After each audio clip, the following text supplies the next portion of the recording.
It's the 2023 campaign for your Waynesville Tigers. Our game is brought to you by Life Care Center, Post Spawn, Action Automotive, Air Serv Heating and Air, Baymont Inn, Bates Self Storage, Ed Wilson Auto Works, A to Z Exterminating, A-Plus Tire and Lube, On-Site Towing and Recovery, Farmers Insurance Agent Linda Tanner, Suggy's Fashion and Beauty Supply, the Marys County Bank, Seeger Toyota, the Bank of Crocker, Memorial Chapels of Waynesville, St. Robert, Ed Morris Ford, Shelter Insurance Agents Dave Hollett and John Gregory, Paul's Furniture, St. Robert Auto Supply, and Domino's Pizza of St. Robert. Let's get you to the gridiron for Waynesville Tiger football.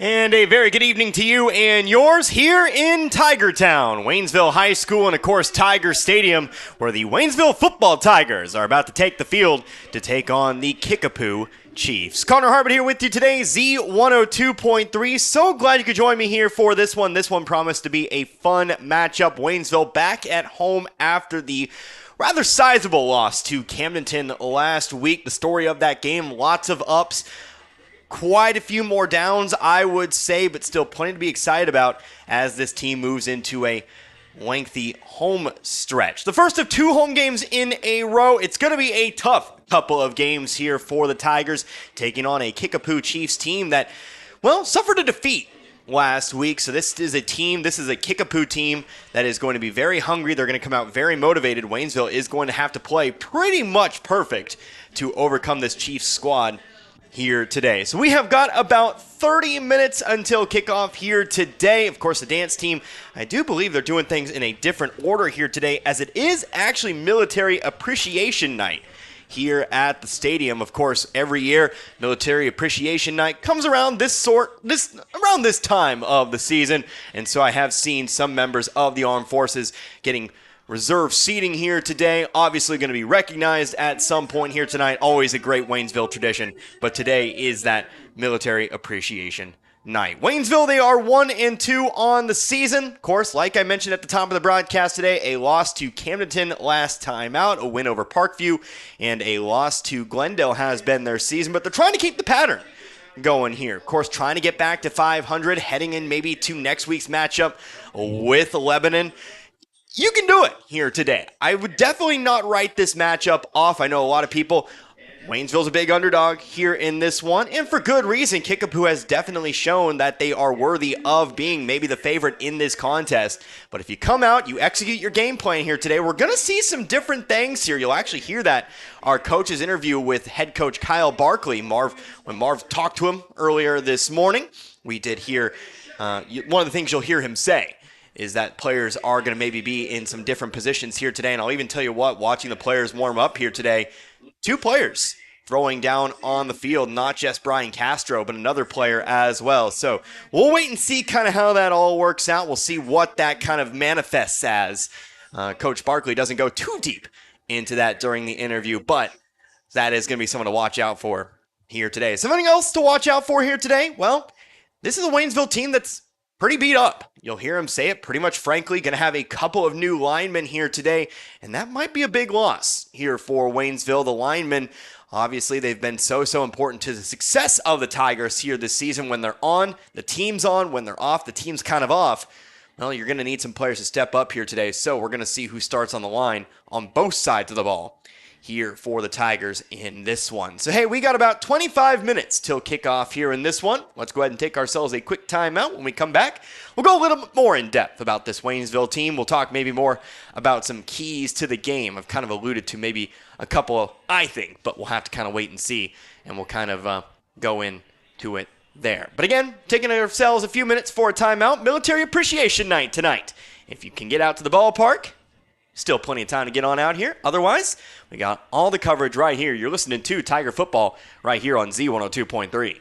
Football season means one thing, tailgate parties. And for 46 years running, the best-selling tailgates have been Ford F-Series. And right now at Ed Moore's Ford in St. Robert, you can get their best deals of the year on every built Ford Tough truck in stock. Hurry in today to get great low APR finance rates, big cash back, and amazing low monthly payments. So before you head to the game, head to Ed Moore's Ford in St. Robert and get the ultimate tailgate for the ultimate tailgate party. Stop by now and get backed by Morse today. Is this the sound your garage and closets make every time you open the door? Does it look like Dr. Whoopi is trying to retrieve his 3D BB? Bates Self-Storage of St. Robert can help declutter and de-stress your life. Storage units start at just $17 per month, the lowest price in the area. Located on VFW Memorial Drive, just a mile from the main gate in St. Robert. Rent by the month or by the year to receive a discounted rate. Bates Self-Storage, 797 VFW Memorial Drive, unit starting at $17 a month.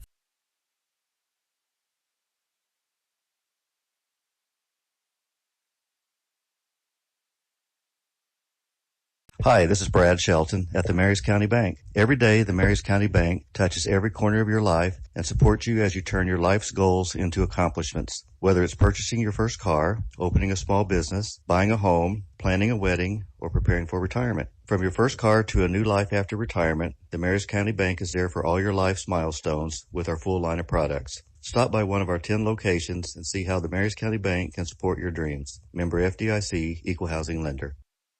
After I drop the kids off, I have to run across town for a meeting, hit the gym during lunch. Jake has soccer tonight, and Emily has gymnastics? Oh, did I turn on the crock pot this morning? With a never-ending to-do list, it's easy to forget something important, like setting up a life insurance plan with Shelter Insurance. Your local Shelter agent can show you how to create a safety net for your family. Shelter Life Insurance Company, Columbia, Missouri. For auto, home, life, farm, or business insurance, see me, John Gregory, your Shelter Insurance agent in Crocker. Or stop by and see me, Dave Howlett, your Shelter Insurance agent in Richland. Baymont Inn and Suites of St. Robert invite you to enjoy all the comforts of home at the St. Robert Hotel. Conveniently located off I-44, they're only 2 miles from Fort Leonard Wood and close to the best area attractions, including 33 original miles of historic Route 66. They're a proud supporter of the community they serve, the youth, and our military families. Baymont Inn and Suites of St. Robert, located at 139 Carmel Way in St. Robert. Again? Yeah. I'm on my way. What you put off maintaining today could cost you more later on. When it comes to your vehicle's tires, it's essential for your safety and the safety of others that your tire pressure, tread, and sidewalls are in good shape. Drive with peace of mind. A-Plus Tire and Lube has all your automotive needs covered, from inspections, oil changes, tires, brakes, and other minor repairs. Our technicians can diagnose problems you're having with your vehicle. We have all the tools and knowledge to fix you up and get you back on the road. Stop in today, 615 Historic Route 66 West in Waynesville.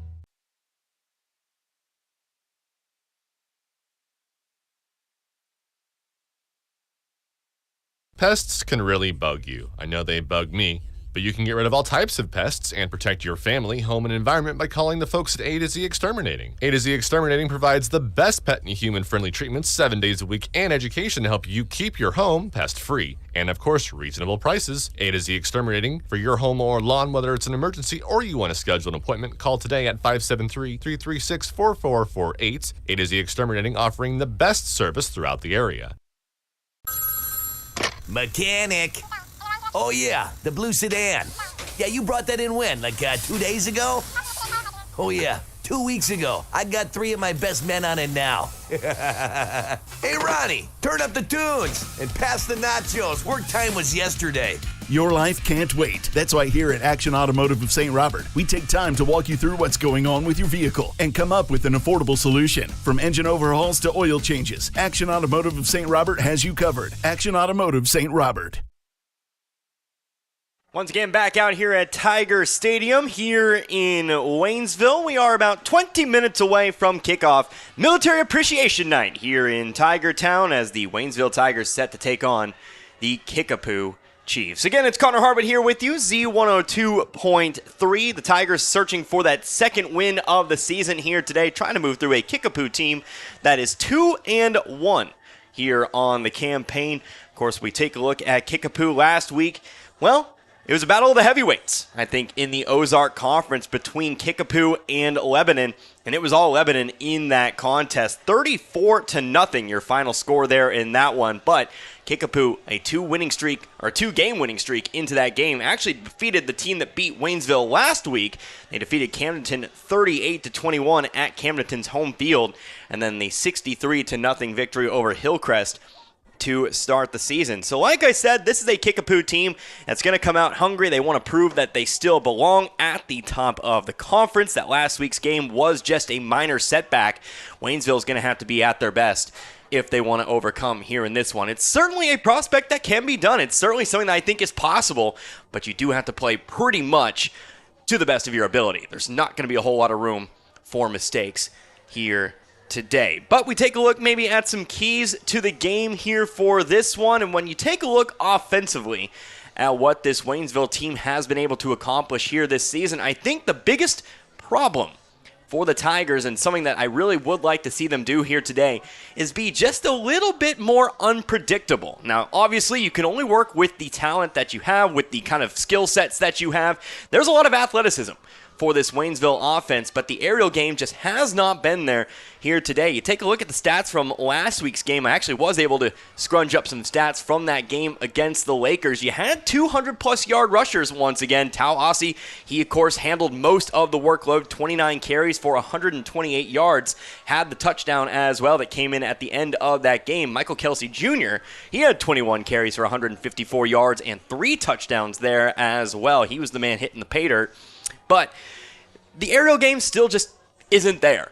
Of course, the completion percentages, Ryan Castro, 4 for 5 last week, but only for 13 yards. You average about 3 yards per pass. And when teams can kind of key in on the short pass, they can key in on those outside runs. That takes away a lot of what Waynesville's really able to do, what they're proficient at. It's all about bringing up the areas I think that this offense is a little bit lacking in, and making it just a little bit more unpredictable so teams cannot just send the blitz every play, try to stack the line, if you will. So I think that's a key to the game. Of course, you'll hear Coach Barkley here in just a moment talk about it.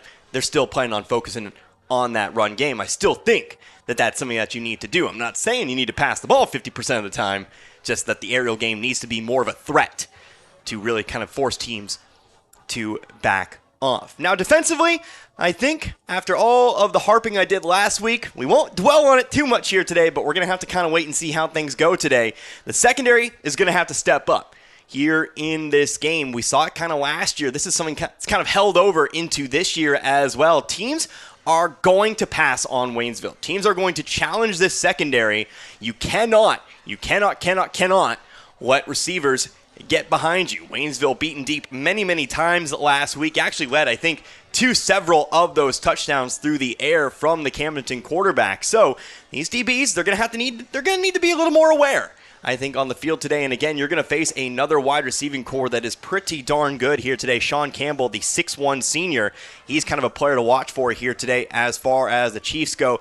Did not return their quarterback from last year. Remember, lots of drama regarding the Kickapoo quarterback, and of course Glendale involved in all of that as well. But the guy they've brought up to replace him in Chase Ham, he's also a pretty darn good quarterback from what a lot of people have been able to see here this year. He's a senior. Not the tallest guy on the field, 5'11", but he certainly can sling the ball around, and he's got some great targets to throw the ball to. Of course, it's going to be a full team effort, not just the secondary.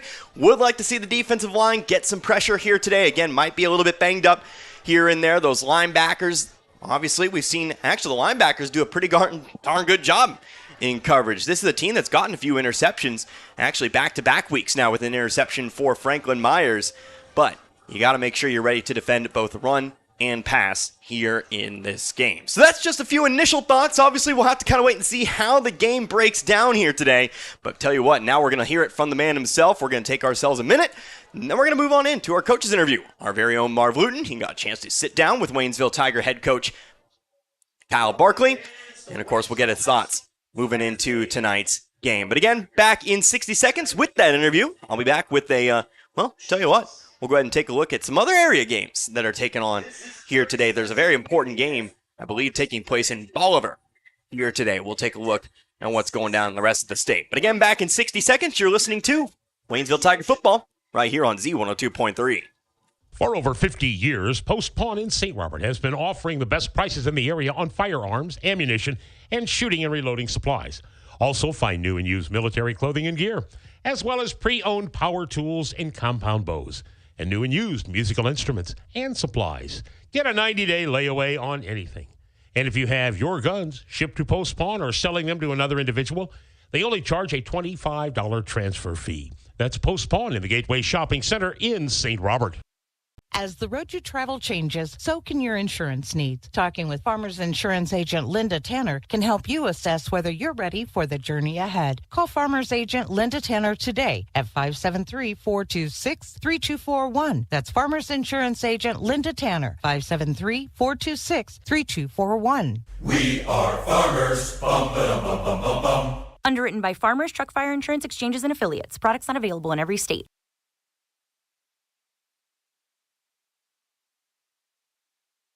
It is our Friday morning visit with Coach Kyle Barkley of the Waynesville Football Tigers. Pretty special night, Coach, coming up tonight here in Tiger Town. It is Military Appreciation Night, and that's always a special night here at Waynesville. You know, for the town and being Fort Leonard Wood and having this military people, it's not a better time to celebrate and be thankful for all the things that they do for us. So having them there, it's going to be a pretty special night for not only us, but I think Kickapoo would feel the same way. Yeah, I wish you could have picked a little easier opponent, but then again, everybody on your schedule is pretty tough in this Ozark Conference. You know, I was reading the preseason on Kickapoo. They lost 26 seniors last year on a team that won 7 games. They have a good receiving core, however, coming back. Yeah, you know, number 14, he's probably the best receiver coming back in the conference. You know, Coach Thomas does a great job with those guys, and they got a lot of dudes that are being replaced, but being week 4, they do a lot of good things on offense, but they do rely on their defense a little bit. They got most of their returners there, so they're still a very good football team, and, you know, we're going to have to come ready to play tonight.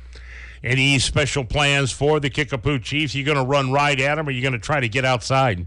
Well, you know, we're going to have to find what works best for us and just try to keep going. You know, we got a few new kids in new spots this week, so we're going to have to keep pretty basic. You know, we can't do things that kids can't do or don't understand. It's hard to learn new plays and new offense in a couple days, but we're going to rely on our run game and try to do the best that we can. Game situations is on-the-job training. It takes on a whole new meaning, doesn't it? It's definitely different when you're talking it, walking it, and then trying to go out there and do it live. We'll go out there and see what we got, but, you know, I know one thing, that our kids aren't going to quit. They're going to fight to the end, and it's going to be a fun night. How's the injury status for your Waynesville Tigers? We're pretty beat up right now. We're going to have 2 new offensive linemen this week, and, you know, we'll still be shifting in at quarterback. So it is what it is, and we're not making excuses, but we're going right at them tonight. We're going to see what happens. Sounds great. Coach, thanks for the visit. Let's go get the Chiefs this evening. Sounds good, Marv. Thank you. You didn't think it would get this far. It was an innocent mistake. Your attorney will fix things eventually, but right now you got a bigger problem. You need $5,000 to get out of jail, and you don't have a clue how to get it. Angie Hale Bail Bonds. Compassionate, professional, and serving you 24/7. When legal trouble strikes, call 573-855-4733. That's 573-855-4733. Angie Hale Bail Bonds. Historic Route 66, Waynesville. Tonight's game is not only a competitive contest between these 2 schools, but it's also an educational experience for the students involved. Because high school activities are about learning life values, your friends at this local radio station and the Missouri State High School Activities Association remind everyone to do their part in keeping our hometown sports a positive experience for everyone. When you attend your next game, do your part to help rekindle the spirit of citizenship by showing good sportsmanship. You'll be teaching a positive lesson, and you'll be preserving a proud tradition in the state of Missouri. And once again, welcome back here to Tiger Stadium here in Waynesville, where we are just about 10 minutes away, actually just eclipsed the 10-minute mark from opening kickoff here in tonight's contest. The Waynesville Tigers playing host to the Kickapoo Chiefs. It's Connor Harbin here with you today, Z102.3, as we continue to move through our pre-game coverage. We talked about these two teams a little bit. What's going on in the rest of the state? Games we're going to be watching the scores for here today. You do have a few interesting games. Number 1, Lamar. They're actually playing a ranked opponent here today of Class 3. Going to be taking on number 3, Seneca here today. Number 1, Marionville in Class 1. They are taking on Springfield Central. So let's see how the Bulldogs do here today against, again, the number 1 team in Marionville. Number 4, Nixa. Again, district opponent for the Tigers. I believe currently second in the district is Nixa. They are trailing Joplin in the points totals. They are taking on Branson here today. But Joplin, they've got a very tough matchup here today. This is definitely a rivalry game for them. This is an important game. Number 9, Joplin in Class 6. They are taking on Class 5, number 2, Webb City. That's going to be an amazing game, I'm sure. The Eagles taking on the Cardinals today. Number 5, Kabul, they're taking on Houston. Here's a matchup that's important to the Ozark Conference. Number 7, Lebanon, of course, ranked in Class 5. They are taking on number 8 ranked Bolivar down in Class 4. That game, I believe, is being played in Lebanon, I think. I'd have to check and see where that game is being played here tonight. But either way, this is an important game here for Bolivar. They've definitely impressed through the first 3 games of the season. It's time to find out if they can hang up with the big boys of the conference here. Both teams 3-0. We'll watch that score for sure. My alma mater, number 7, Nevada. They are taking on McDonald County here today. Mount Vernon is taking on Rogersville. Republic, they will be taking on Neosho. And then Ava will be facing Liberty here today. We did have one score yesterday. One game played on Thursday. That was Glendale. They defeated Hillcrest 28-6. Maybe not as high scoring for Glendale as I thought, but they do handily take care of Hillcrest in that contest. Other games that might be important to us here today. Willard, they are at Ozark. Of course, Ozark currently 4th in the district. Waynesville has a chance at maybe surpassing them for that spot, depending on how these next few games go. But that's a game we're watching here today. And how about Rolla at West Plains? Rolla 0-3, so they're still looking for their first win. They've had a tough schedule to begin the year, but they're at West Plains here today. And then finally, Camdenton, they will be over at Parkview. We've got the national anthem coming up next. Let's take another break. We come back. We're ever closer to kickoff here in Waynesville. It's Tiger Football playing host to Kickapoo. You're listening to Tiger Football, Z102.3. You go to great lengths to keep your carpet clean. Kids, get out of the living room. You spend your days scolding loved ones. Honey, take your shoes off. Trying to create an invisible shield to keep all the dirt and stains out. Welcome to our home. And just please stay on the plastic, okay?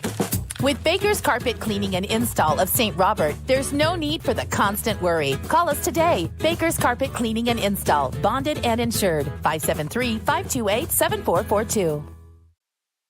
Seeger Toyota of St. Robert is the place to go to find just the right pre-owned car, truck, van, or SUV. We have over 22 different makes in stock and over 200 units available, with over 70 being Toyotas. So if you've not been able to find what you want or need, it could be we have it right here and ready for you. And if you just want to sell one of your vehicles, for whatever reason, we buy cars every day and with less hassle than those online companies. Plus, we deliver on our promises and have been for over 50 years. That's Seeger Toyota of St. Robert, next to Walmart and at SeegerToyota.net. As the years go by, everything gets older. Even the new seeds just planted. Getting older means getting wiser. And in the banking business, that means keeping up with the times. For 112 years, the Bank of Crocker has met the needs of the Fort Wood area and exceeded those needs with the most modern banking services available. With Android and Apple mobile banking apps. And at bankofcrocker.com, online banking is a click away no matter where you are. Personal hometown service, however, has not changed. That's one thing that's stayed the same as the Bank of Crocker turns 112. The Bank of Crocker, with 4 locations in Crocker, Richland, Waynesville, and St. Robert. Member FDIC and an equal housing lender. Life giver. Nurturer. Hero. Best friend. They were our happy place, our inspiration. They were who helped create the fabric of our own existence. And now they're gone, but not ever forgotten. At Memorial Chapels and Crematory, respecting your wishes, serving your family, and keeping your memories safe is what matters most to us.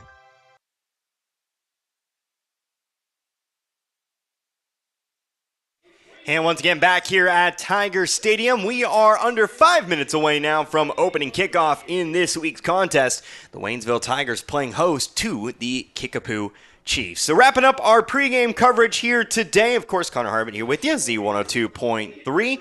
I want to go ahead and remind you about what we got coming up next week. We've had a week filled with broadcasts, and, well, we're going to have another week filled with broadcasts when we turn around after the weekend. Just a reminder, we've got our next Waynesville softball game for you. Of course, Waynesville, a 7-2 loss to Glendale yesterday. They are now 9-5 on the season.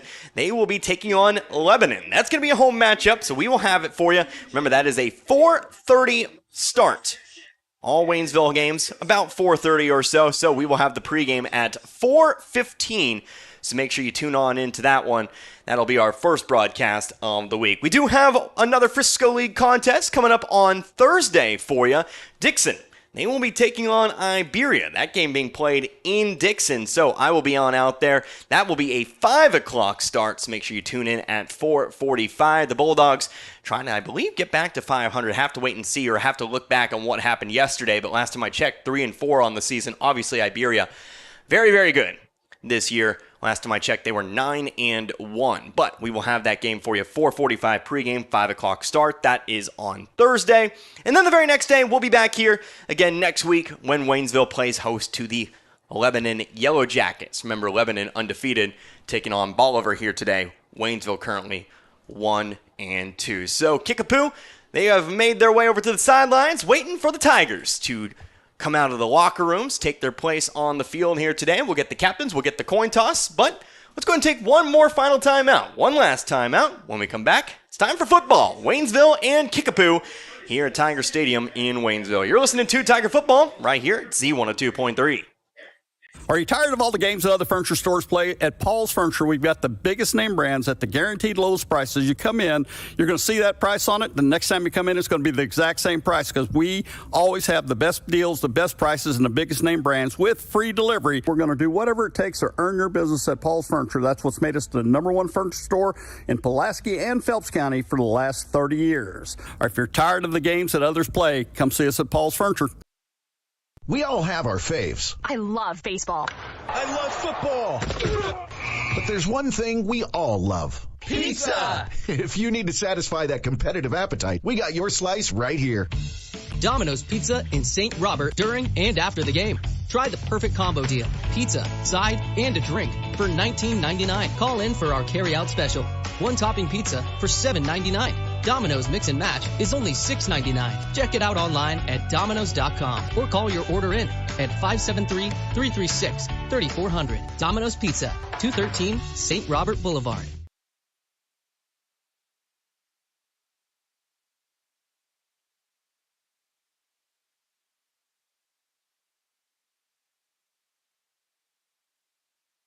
Autumn means falling leaves and falling prices at your Napa parts store, St. Robert Auto Supply. Save up to 50% on Pennzoil Full Synthetic and Full Synthetic High Mileage Motor Oil. Plus, earn a $20 gift card when you buy 10 quarts or 2 5-quart bottles. Save $16 on a pair of Trico silicone ceramic wiper blades. Similar savings on other wiper blades from Napa and Rain-X. Save 33% on selected small engine products like Prime Line 2-cycle oil. Get the good stuff 7 days a week at your Napa parts store, St. Robert Auto Supply off Missouri Avenue.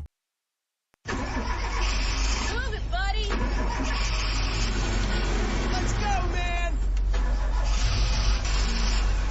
The light's green, man! The gas pedal's the one on the right! Need a quick tow? On-Site Towing and Recovery provides 24-hour local towing and accident recovery services. On-Site Towing and Recovery, the only number you need to know. 573-337-4474, where you always get 5-star service. And back here once more in Tiger Town, we are again just a few moments away from getting going here. Military Appreciation Night in Waynesville as the Tigers are set to take on the Kickapoo Chiefs. So again, it's Connor Harbit bringing you all of the action here today as the Tigers come out to the rousing sounds of Eye of the Tiger. Remember, your keys to the game here today, I think, for Waynesville, remain unpredictable, get the passing game going. Maybe a couple big gains is all you really need to get Kickapoo to kind of back off and stop focusing on the run game. Of course, your runners, they're going to run hard, looking for Aussie and Kelsey Jr. to have another big game here today. 3 straight games now.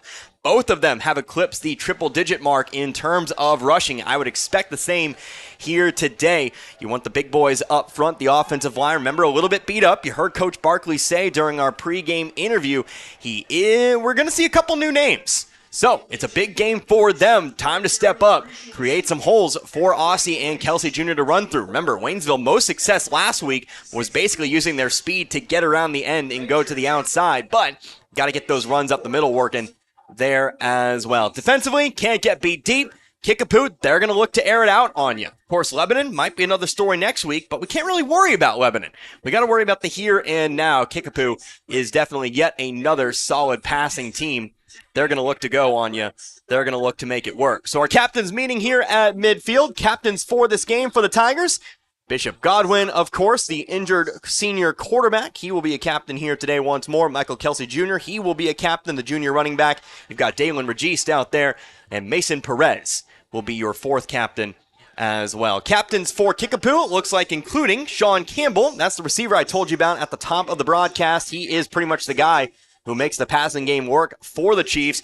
You've got yourself the big tight end down there and the outside linebacker in Paxton Wayner. He's a 6'3", 220-pound linebacker. He will definitely be a handful today for the Tigers.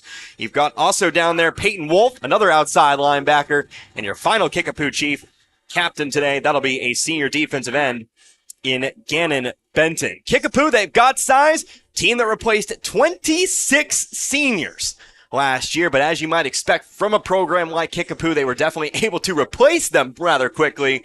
And of course, they've got a great group of guys here.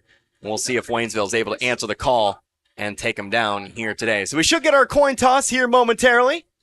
Again, Military Appreciation Night. We've got some extra festivities here today. Got the members of the military here today in attendance, sitting right below my booth. Of course, right below, around the 30-yard line. Entrance side. Waynesville 1 and 2 on the year. The coin is tossed. We'll see.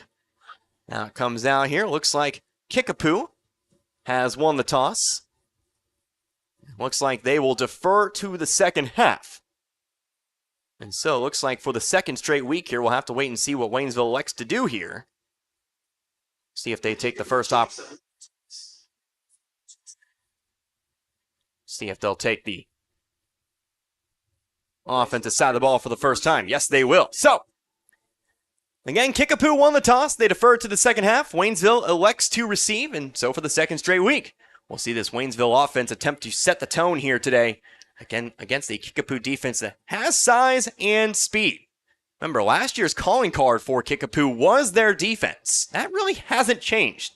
They have pitched a shutout here today. Did give up 21 to Camden and 34 to Lebanon. But remember, this is a team that only allowed double-digit points only a couple of times last season. So, we'll see where things go here for Waynesville here today. Of course, you heard Coach Barkley mention as well, a couple different guys in a couple different positions. We saw 2 players warming up, at least throwing passes here today. Don't know how much to make of it. We'll kind of have to wait and see. Brandon Howard taking QB reps, at least throwing 2 receivers as part of the warm-ups here today. So, might we see Brandon Howard line up at quarterback a couple times? He's been lining up at that wingback slot a few times as well. We might see the double running back set, the kind of the wildcat, if you will. Well, the ball could go to Aussie, could go to Kelsey Jr. Definitely could see that here today. We'll just kind of have to wait and see what Coach Barkley has cooking here. Again, this is an offense that is pretty much run first. So, still kind of waiting for our midfield festivities to come to a close. Superintendent Hillary Bales, Athletic Director Corey Ace out at midfield. And again, a couple more members of our armed forces shaking hands with our officials for today as we get set to get going. Again, week 4 of the high school football season. Plenty of area action today. A couple of important games going on elsewhere in the state. Important not only to, Waynesville, but I think the entirety of the Ozark Conference. I think I kind of understated a little bit.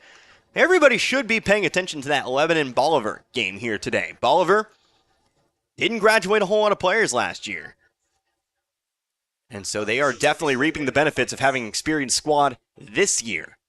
Remember, Bolivar came to Waynesville, we went to Bolivar last year, ripped off a comeback against the Tigers. So we will actually see them in October. That'll be homecoming for Waynesville again. I believe that is October the 6th, if I'm not mistaken. Yes, October the 6th. So Waynesville out on the field, still waiting for the Kickapoo kicking unit. Looks like back to receive here for the Tigers. You'll have Rashad Joshua back there to receive, as well as Johnny Hedrick. Typical return unit. Also got 2 in the second line as well. Still waiting here on Kickapoo. Kind of a delayed start here to this one. Now they'll come out onto the field. Again, 7 o'clock kick scheduled here. 5 minutes past the top of the hour. Getting to use my skills in stretching here, if you couldn't tell. Thought we were going to be going a little bit quicker than this. Ran out of material. But it's all good here. Kickapoo out onto the field and set to kick it away. It looks like that is going to be Price Brown. Brown, a name I remember from last year. Does all the kicking for the Chiefs. Kicks, punts, field goals, extra points, etc., etc. The fans are on their feet here at Tiger Stadium. We will get underway. Again, Hedrick and Joshua back to receive here for the Tigers. Brown approaches the football. It's a solid kick. It's deep into the end zone, and so Waynesville will start their day with a touchback. They'll begin their first drive here at the 20-yard line. And so out comes the Waynesville offense. Today looks like it'll be led by Brian Castro. Again, he'll get the start at quarterback. Takes about 50% of the snaps, at least in recent weeks. The other 50%, you've got that 2 running back unit between Ossie and Kelsey Jr. We've seen success both ways. But Castro really the quarterback. He's the one who's trusted to throw the football. Tao Ossie will get the start at running back here today. Rashad Joshua, your wing back on the right-hand side. First snap, going to be a direct snap here to Ossie. Looking to move to the right here. He's going to find nowhere to go. Maybe finds a couple inches, if anything. And it'll be 2nd down and 10. Tao Ossie handling 29 carries last week. Wasn't the leading rusher, but he's certainly the volume back. A guy you can trust to get about 7-8 yards when he gets going. Nothing new in that time, though. 2nd down and 10. Same formation here. Joshua sent in motion. Takes the handoff to Joshua. Instead, it's handoff here to Ossie. He'll fight through for a yard or so here, but that's going to set up 3rd down and long. So Waynesville facing its first 3rd down of the day.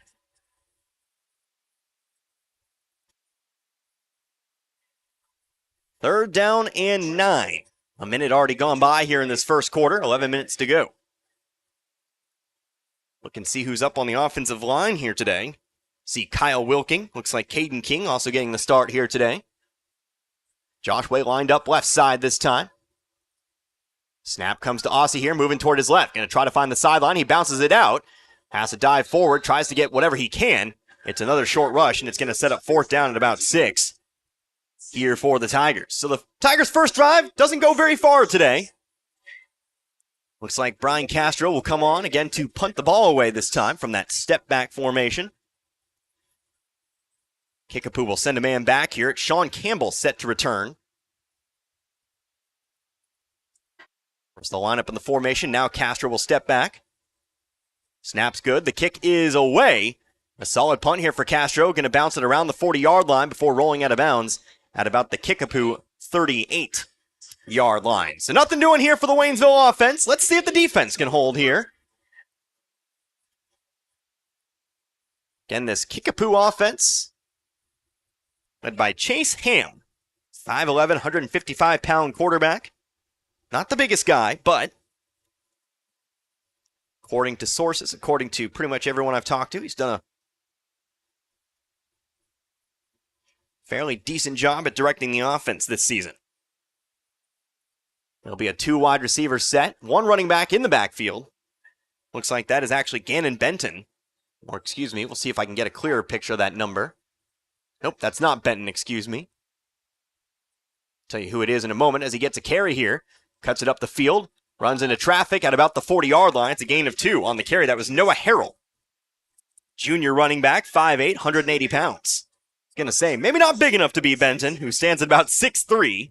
He's on the defensive side of the ball. Not a whole lot of two-way players for Kickapoo. But Harrell's first rush goes for a gain of 2. It's 2nd down and 8. Same formation here, 2 wide receivers right. Ham looking to pass, has his man, ball's caught, but nowhere to go. Great coverage. Johnny Hedrick on the tackle, as well as Dalen Registe. Pass was caught by the senior wide receiver, Brandon Davis. And Kickapoo will face their first 3rd down of the day. It's also going to be 3rd down and 9. So 3rd down and 9. Ball's placed on the Kickapoo 39-yard line. Looks like Kickapoo will line up 2 wide receivers left. That includes Sean Campbell. Trey Christian also lined up at wide receiver. Waynesville, 4 men up front. Ham takes a snap, looking to pass again here on 3rd down. Looks for a target in the middle. Ball is caught by Campbell. Jump ball there. Ball thrown right where only Campbell could get it. It's a 1st down for Kickapoo. It's a gain of about 12 on the play. That was kind of a faith pass there from Ham. There was coverage. There was somebody there, but Campbell stands at 6'1". I believe on the coverage there, I believe that was Registe coming through. Stands about 5'9". Won the jump ball, Campbell did. So 1st down and 10, now into Waynesville territory. Ball on the Tiger 48-yard line. Ham takes a snap. It's another handoff to Harrell. Harrell moving between guard and tackle right side. It's another small pickup here. See where they spot this one. Looks like they'll give him about 4, perhaps. He'll move over to the 43-yard line. They'll say it's a 5-yard pickup. So a moderate pickup here means 2nd down and 5. 8:15 left to go now in the first quarter. Again, this the Chiefs' first offensive drive of the day. Waynesville went 3 and out to start this one. Shotgun formation, 2 wide receivers right, one of them going to be sent in motion. Fakes the handoff to Harrell, moving out toward his left, under pressure, throws it deep, has a man downfield, that ball is caught, and it's all the way to the 5-yard line. Waynesville got beat deep. That's one of the things we talked about in the pregame today. Amon Fowler makes the tackle, saves the touchdown, but had a man deep down the field making the catch there. Just realized this is a double-sided roster. That just goes to show you how big this roster is for Kickapoo. Brenton Harris, 6'4" tight end, sneaking past the Waynesville defense that time. Cannot get beat deep. The pressure was there, but Ham just chucking one down the field where only his 6'4" tight end could get it. 2 for 2 through the air today. Ham faking the handoff. Actually might have been a busted play here. Ham nowhere to go. He falls at the 10-yard line. Might have zigged when he meant to zag there. Handing the ball to his left. Unfortunately for him, Harrell ran to his right.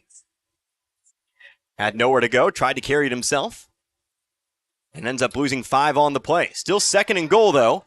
Waynesville still needing to stop here. 2nd and goal from the 10. Still shotgun formation with 2 out to the left. Campbell sent in motion. Fakes the handoff to Harrell, rolling out to his right, looking end zone here. Ham still holding on to it, goes for the middle of the end zone. Ball is dropped, incomplete. Big hit in the end zone there. I believe it was Johnny Hedrick who got in there. Ball was initially in the hands of the wide receiver, but Hedrick came in and laid the boom. And actually, hold on.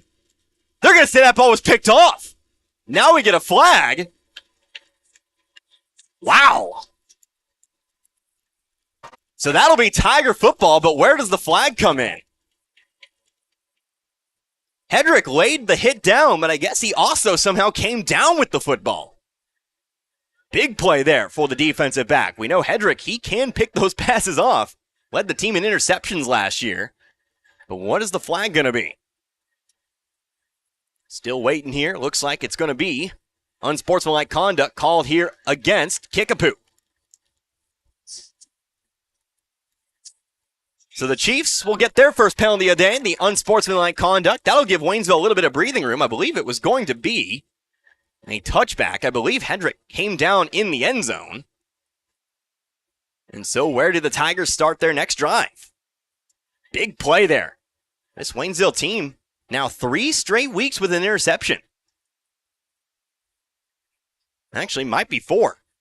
I have to try to remember what went down in that Glendale game. But I know for a fact that's at least 3 straight. Franklin Myers, an interception against Parkview. Franklin Myers, an interception against Camdenton. And now Hedrick comes through here. So the mark off 15 yards from the 20-yard line.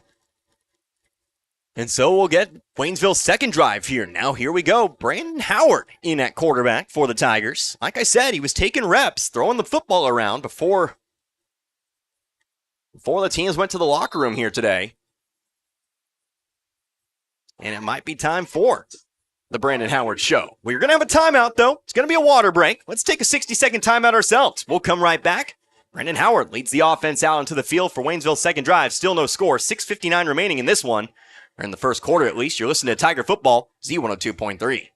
You have the right to choose when you're in an accident and your insurance company directs you to a particular body shop. This message is brought to you by Ed Wilson Auto Works. Put your trust in one of Pulaski County's longest standing independent repair professionals. That's Ed Wilson Auto Works in downtown Waynesville. We care for them. Hey, Mr. Gibson. Good morning. Hey there, honey. Take wonderful care of them. All right, here's your morning meds and your coffee, just how you like it. 1 cream, 2 sugars. And we'll go to the ends of the earth to protect them. You can count on that. Life Care Center of Waynesville believe in treating patients and residents as family members, focusing on inpatient and outpatient rehabilitation with 24-hour skilled nursing care. We are proud to also offer a secured Alzheimer's and dementia care unit, 700 Birch Lane in the heart of Waynesville. Well, a Tiger interception and an ensuing unsportsmanlike conduct penalty called against Kickapoo means the Tigers take over on their own 35-yard line. We get back to it. No score. 6:59 left to go in the first quarter. Connor Harbert here with you. Z102.3. Again, Brandon Howard in at quarterback. He'll be joined in the backfield, looks like by Michael Kelsey Jr. out for his first offensive set today. First snap going to go to Kelsey Jr. Gets a nice push from his line here. Medium gain on first down. It'll be about 3 yards. Johnny Hedrick coming through with the interception. And I believe the unsportsmanlike came in after they ruled the interception. Something might have been said down there. A couple no-no words, if you will. Said by some Chiefs. And that's when they threw the flag. And a big hit by Hedrick. Right place, right time to pick that football up. So 2nd down and 7. Ball is on the Waynesville 38-yard line. Here's a snap to Howard. He'll try to run it here. Gets past the line of scrimmage into the second line here. It's a good gain. He'll get to around the 43-yard line or so. It's going to be 3rd down and short here for the Tigers.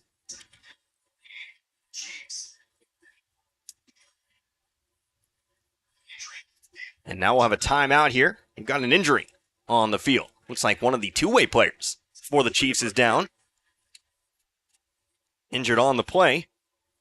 That's Trenton Harris, the big tight end, who caught that long pass on Kickapoo's first drive. At the time, it got them to the 5-yard line.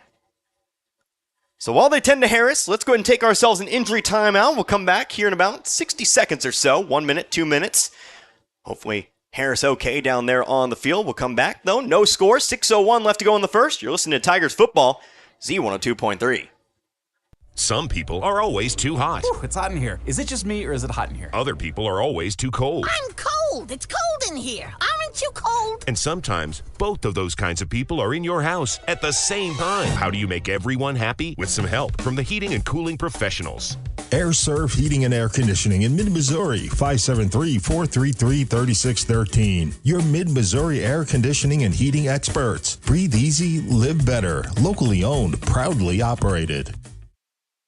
You didn't think it would get this far. It was an innocent mistake. Your attorney will fix things eventually, but right now, you got a bigger problem. You need $5,000 to get out of jail, and you don't have a clue how to get it. Angie Hale Bail Bonds. Compassionate, professional, and serving you 24/7. When legal trouble strikes, call 573-855-4733. That's 573-855-4733. Angie Hale Bail Bonds. Historic Route 66, Waynesville. Trenton Harris, the injured Chief, he has to be helped off the field. 3rd down and 3, though. Snap comes to Kelsey Jr. He has the first down, a little bit extra. He'll get around to the midfield. Halfway through the first quarter here, no score for you. Kelsey Jr. on the carry that time. First down today for the Tigers. Ball will be on the Waynesville 49.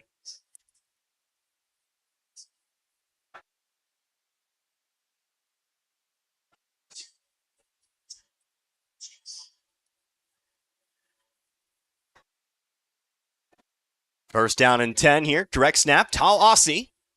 Again, going to take a little here. A couple yards on the play. And they'll set up 2nd down and 8. It became rather cliche last year between myself and, of course, Garrett. You listen to any of the games last year, we talked about it a lot. 3-4 yards per carry. If you can do that, that'll get you in business here. That time around, only finding 2, but as long as Waynesville can keep the ball moving forward here, I'm going to say you're doing a good job of it. Howard and Ossie in the backfield. Joshua the wingback. Snap this time comes to Howard. Howard trying to bounce it outside here. Back to the original line of scrimmage and nothing more. And that'll be 3rd down. Obviously, 3 yards per carry gets you a 4th down and 1 each time. 4 yards per carry, and, well, you literally can't be stopped. We'll be getting a 1st down on 3rd down every single time. Haven't been mentioning that enough this year. I apologize for that. I know everybody loves it when I state the obvious like that. So 3rd down and 8, 4:20 left to go in the first. See how the Tigers do facing their third down of the game. Snap comes here too. That's Castro. Castro looking to pass. Has his man. Ball is caught in Kickapoo territory. It's going to be short of the 1st down. But he did find his man. Pass was complete to Tyquez Jones. However, the Tigers will be facing a 4th down here. It'll be 4th down. Wow, that's a horrid spot. They're going to place it at the Kickapoo 47-yard line. Wow. It's a gain of 1. Wow, I thought he was at least at the 45, 44-yard line. 4th down and 7. Tigers going to punt it away. I don't like that spot at all. I was going to say maybe the difference between 4-down territory. Good punt here from Castro, but it gets an unfriendly bounce. Waynesville's going to fall on it here, and Kickapoo will take over at about the 27-yard line. So, unfortunately, Waynesville's 2nd drive leads to naught here, and then they'll task the defense once again. Again, the last drive ended in an interception in the end zone. Johnny Hedrick coming through with the ball. Hit and the ball. Knocked it loose. And got the football in his hands. Simple enough. But we'll see how Waynesville attacks this Kickapoo offense. So far, they've looked good against the ground, against the run. But one big pass play almost got the Chiefs to the end zone here. It's going to be 2 wide receivers left for the Chiefs. Ham again in at quarterback. Harrell joins him in the backfield. Takes a snap, looking for the quick pass to the right. Has his man. That's Campbell. Just a quick slant. Simple as that. 10 yards. 1st down.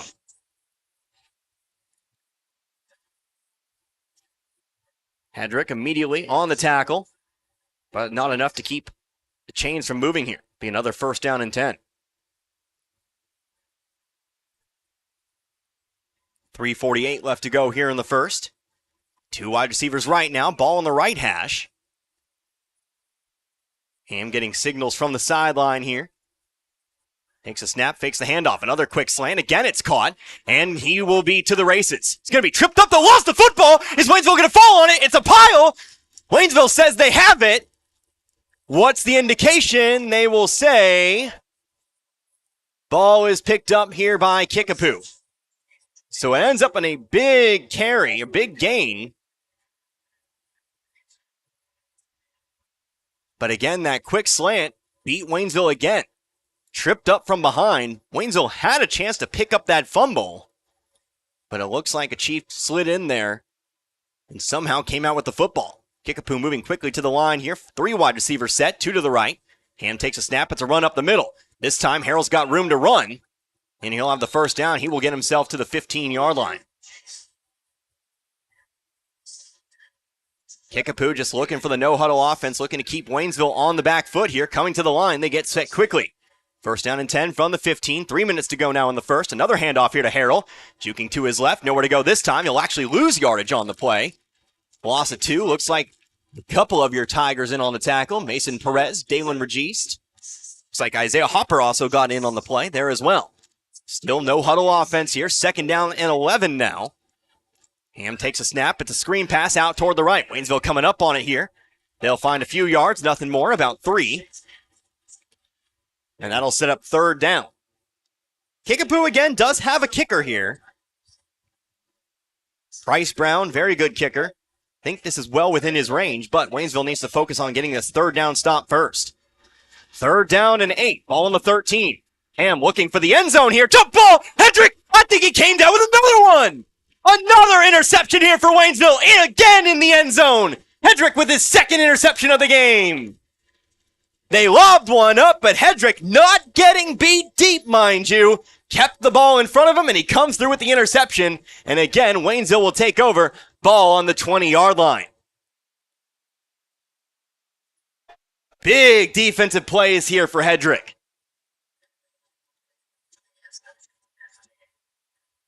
Tell you what, it's probably not ideal that Waynesville does their best defending around the goal line, but you certainly take it.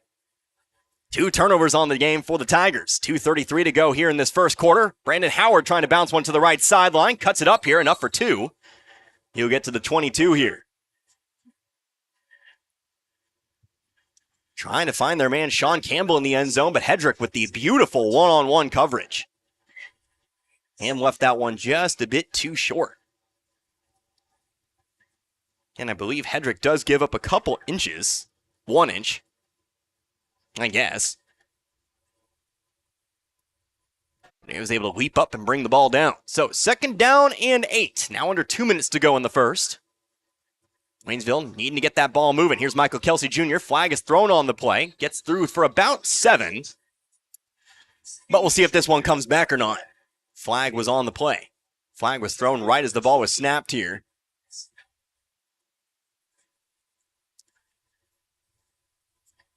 Will be against Waynesville.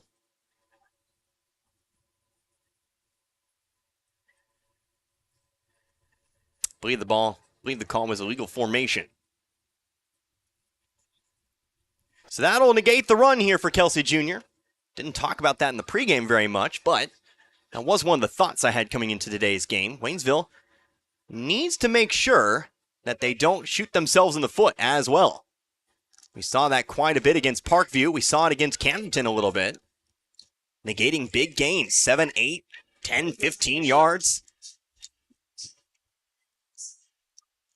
With penalties that back them up here. So the 5-yard penalty means we repeat second down and 13. Josh Way sent in motion. Howard going to hand it off to Kelsey Jr. instead. Another good gain here, but it's going to set up another third down and 8.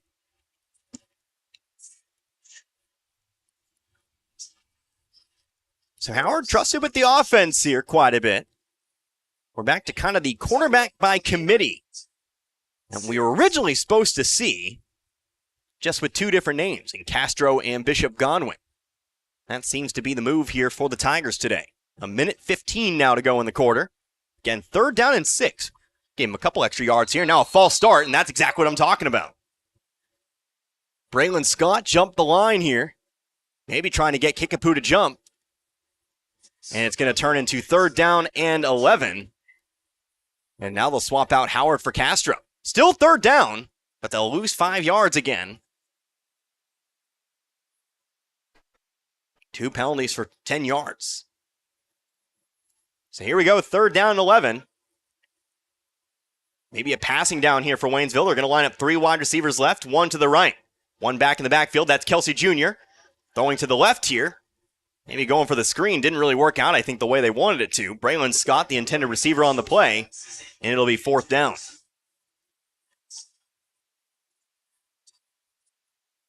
I think the first read on the play was actually Kelsey Jr. Castro looking toward his right. then jumped back to the left to throw for that screen, but there was unfortunately nobody there. Kind of just threw the ball into no man's land. So 4th and 11, Waynesville will punt. Kick is away.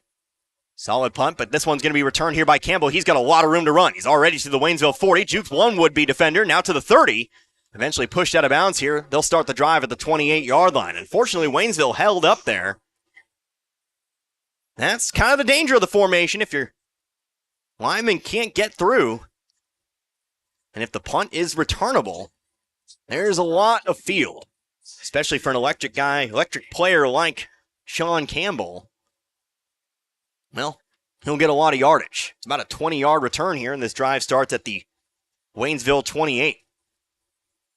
Still no score here with 45 seconds left to go in the quarter now. It's 2 wide receivers left, 1 to the right. Snap, handoff here.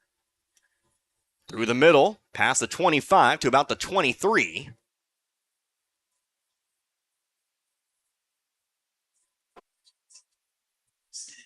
Paxton Werner on the carry. Another two-way player. Actually, listed as a tight end, but currently operating as fullback. Gain of 4 on the play means 2nd down and 6. Here's another handoff, again to Werner. Excuse me, that's not Werner. Excuse me. How about Nick Lipari? He'll get through for another 3 and set up 3rd down. Lipari, 6 foot, 160-pound sophomore. He's taken over here for Harrell as the running back. Has the traditional fullback number. That's why I got him confused there for a second. But that'll be the final play here in the first quarter. So a couple of turnovers picked up by the Waynesville defense has kept this game a scoreless one.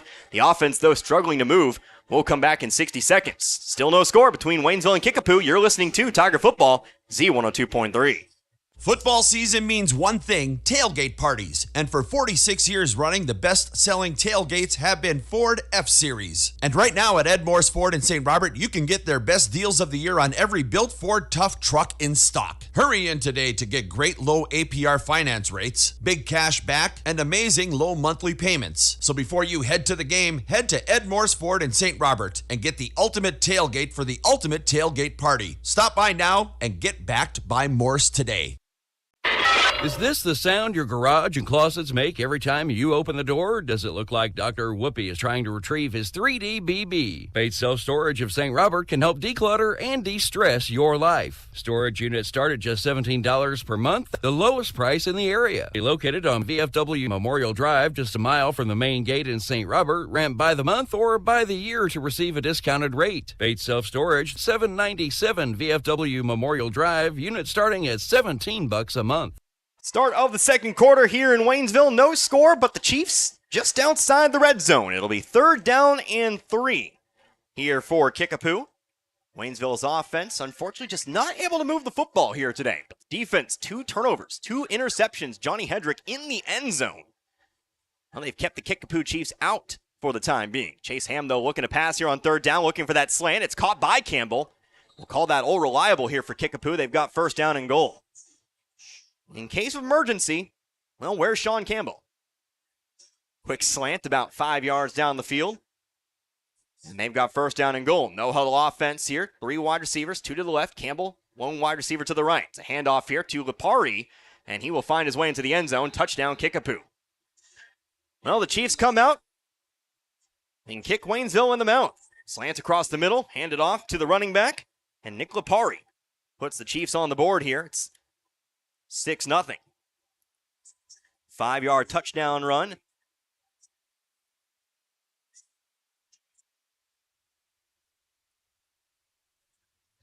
With 11:44 here. On to attempt the PAT. Actually, Paxton Werner, excuse me. Last year, Price Brown kicking all the PATs. But Werner trusted to kick the extra point. Holds good. Kick is away. And it's through the uprights. And Kickapoo will take themselves a 7-0 lead. So we waited till the second quarter today to find some scoring, but a 5-yard touchdown run for Nick Lipari means the Kickapoo Chiefs lead Waynesville 7-0. 11:44 left to go in the second. Back in 60 seconds, you're listening to Tiger Football, Z102.3.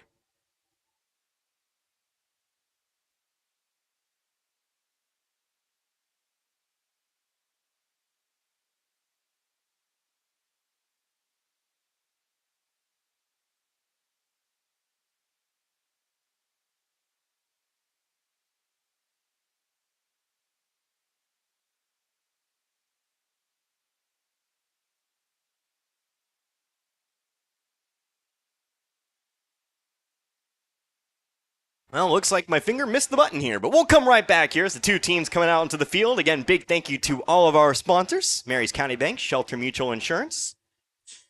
We'll get to hear from them here momentarily, but again, Kickapoo on to kick it away. Back to receive, Johnny Hedrick and Rashad Joshua here as well. Last kick went all the way into the end zone. See if Brown can do it again. 11:44 left to go here in this first half. Kick is up and away. Another great kick. Hedrick's going to let it fly, and it bounces middle of the end zone. Another drive starting here at the 20-yard line. So, Waynesville will take over, first down and 10. Today, moving the football. It's been a bit of a struggle. Last drive. Kind of gated a little bit by penalties. A gain of 7 taken away by an illegal formation. Had third down and 6, trying to get Kickapoo to jump. You ended up jumping instead. Pushed it back to a 3rd and 11. We'll see what Waynesville can do here. Tawasi in the backfield. He'll get the snap here on first down. Trying to follow his man through the line, but nowhere to go.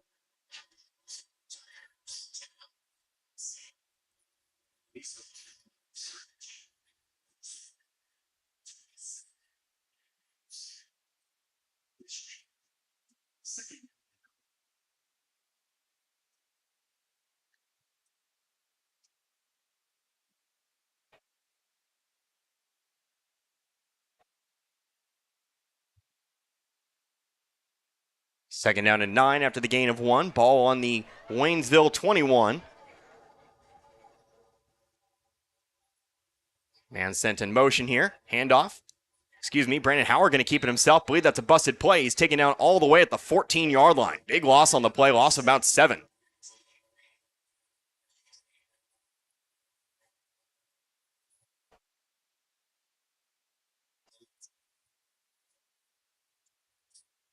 So third down and long. 3rd and 14. Actually ends up being a loss of 5. They'll say got the ball out to the 16 here. And Waynesville will spread it out. 3 wide receivers right, 1 to the left. Kelsey Jr., quarterback at the moment. He'll take the snap. He'll head it out to the right. And he'll find himself another couple. Again, Waynesville's drive going to be stomped short here. The struggles continue here for the offense. Brian Castro comes on to punt the football away once again. Just not able to get the push up front today. We kind of knew that was going to maybe be a possibility with a couple of the injuries that Coach Barkley was talking about. A beat-up line.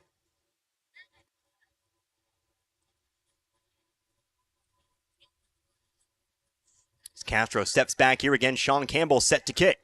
Ball is away. High spiral kick. A good kick this time for Castro. Campbell's going to let it bounce. Takes another Kickapoo roll. But Waynesville this time is there to pick it up. This drive going to start about the Kickapoo 37-yard line. No, they'll put it at the 38. Pretty sure he picked it up at the 37, but 1 yard is not really, in this case anyway, not big of a deal. So, Kickapoo takes over. They lead 7-0, 9:39 left to go in this first half. And Kickapoo's been able to move the ball pretty efficiently here today. The goal line stands have been Waynesville's calling card today. Unfortunately, unable to get it done last time. 5-yard touchdown run for Nick Lipari. 2 wide receivers right here on first down and 10. Harrell back in as running back. Noah Harrell.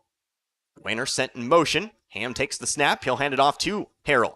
Harrell immediately into the secondary. He's up the right sideline, and he's just going to be gone all the way to the 20-yard line. Last man back for Waynesville, Aiden Must. Pushing him back immediately. Kickapoo already into the red zone. However, there is going to be a flag on the play, and it looks like it's going to be holding called on Kickapoo. Well, you got slashed a little bit, but a fortunate break here for the Tigers. It'll be holding called here against Kickapoo. We'll move it all the way back, and we'll try this first down again. Waynesville's been, for the most part, effective against the run here today. Obviously, the touchdown coming on the ground. I think perhaps Kickapoo kind of learning their lesson after the first couple times they tried to throw it on the goal line. But it's mostly been limited to about 2-3 yards at a time. Obviously, you can't give up 3-yard runs. Eventually, you're going to have to find some kind of a stop. But you've looked a little bit better against the run today than the pass. Goal lines notwithstanding. So that'll back it up here. First down and 20 for Kickapoo. 9:31 left to go in the half. Ball's now on the Kickapoo 28-yard line. 2 wide receivers left. Ham takes a snap. It's another handoff here to Harrell. This time going to the left. Waynesville going to hit him in the backfield. Stays on his feet, but still nowhere to go. Eventually a third Tiger will come in and finish him off. That's Hedrick on the tackle. And it ends up being, I believe, we'll see where they got the ball here. Looks like no gain. Second down and 20. Had a chance for a loss there, but was able to evade 2 would-be tacklers. Fortunately, Hedrick flying in from that cornerback position, that defensive back position. Tripped him up from underneath the legs here. So second down and 20. 2 wide receivers right, including Campbell. Ham takes a snap here. Whistle, though. Plays whistle dead. Flag. And a false start called here against Kickapoo. That'll back him up even further. So moving back 5 more. It'll be second down and 25 now. Hate to say, don't feel comfortable just yet with the way Kickapoo's been able to move the football today, but in a favorable spot here is Waynesville.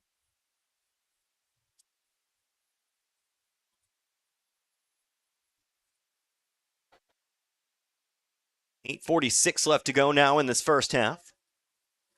Again, lining up 2 to the right. Campbell also out there. Brandon Davis as well. In the backfield, that's Lipari. Wayner sent in motion. He'll line up to the right as the tight end. Handoff here to Lipari. He's going to be in the open field. Gets to past the 35-yard line, now to the original line of scrimmage. It's a gain of 16 on the play. And they'll have a third down and 9. Just a simple handoff up the middle. Turns into a 16-yard gain.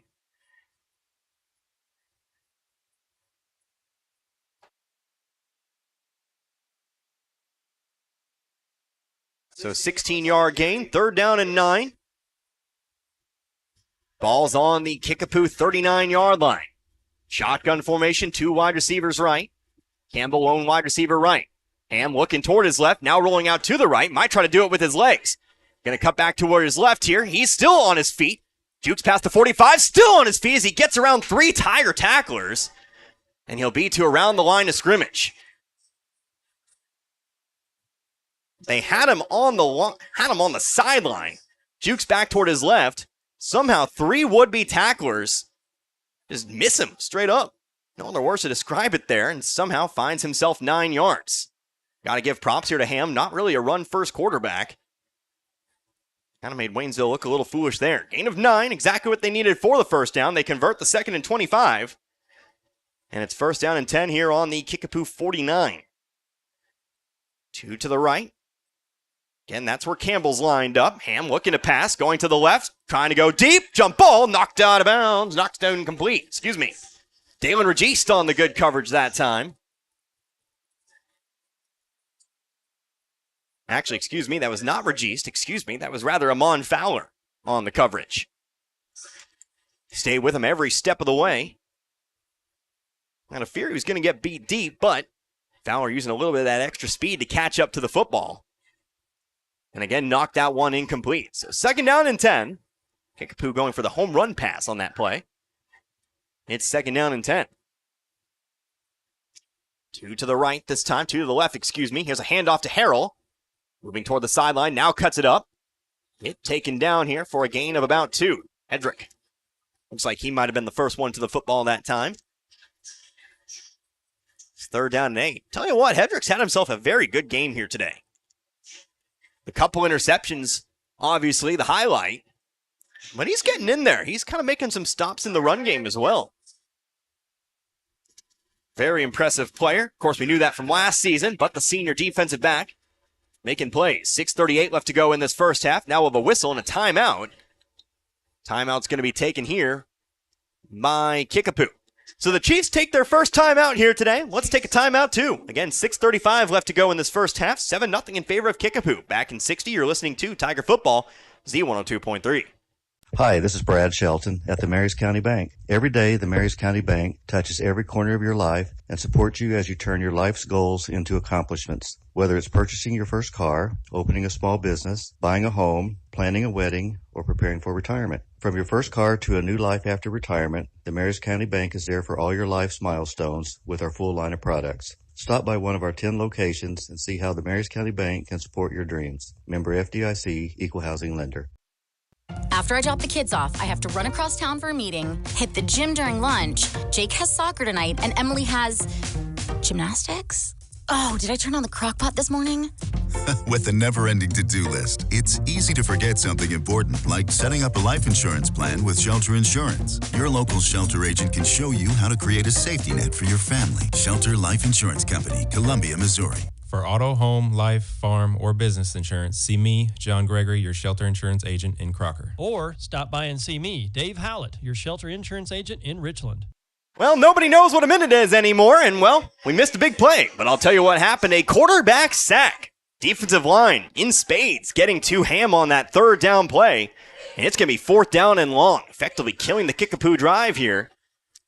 It's an 11-yard loss. Ham was able to get away from the first lineman, but fortunately for the Tigers, there were 3 more on the way. So a big play there from the defensive line. That means Price Brown will be on to punt the football away. High punt. Has a lot of spiral on it here. Fair catch called. He dropped the football. Who's going to fall on it, though? And the Tigers do at least recover the football. Hayden Most wanted the flag there.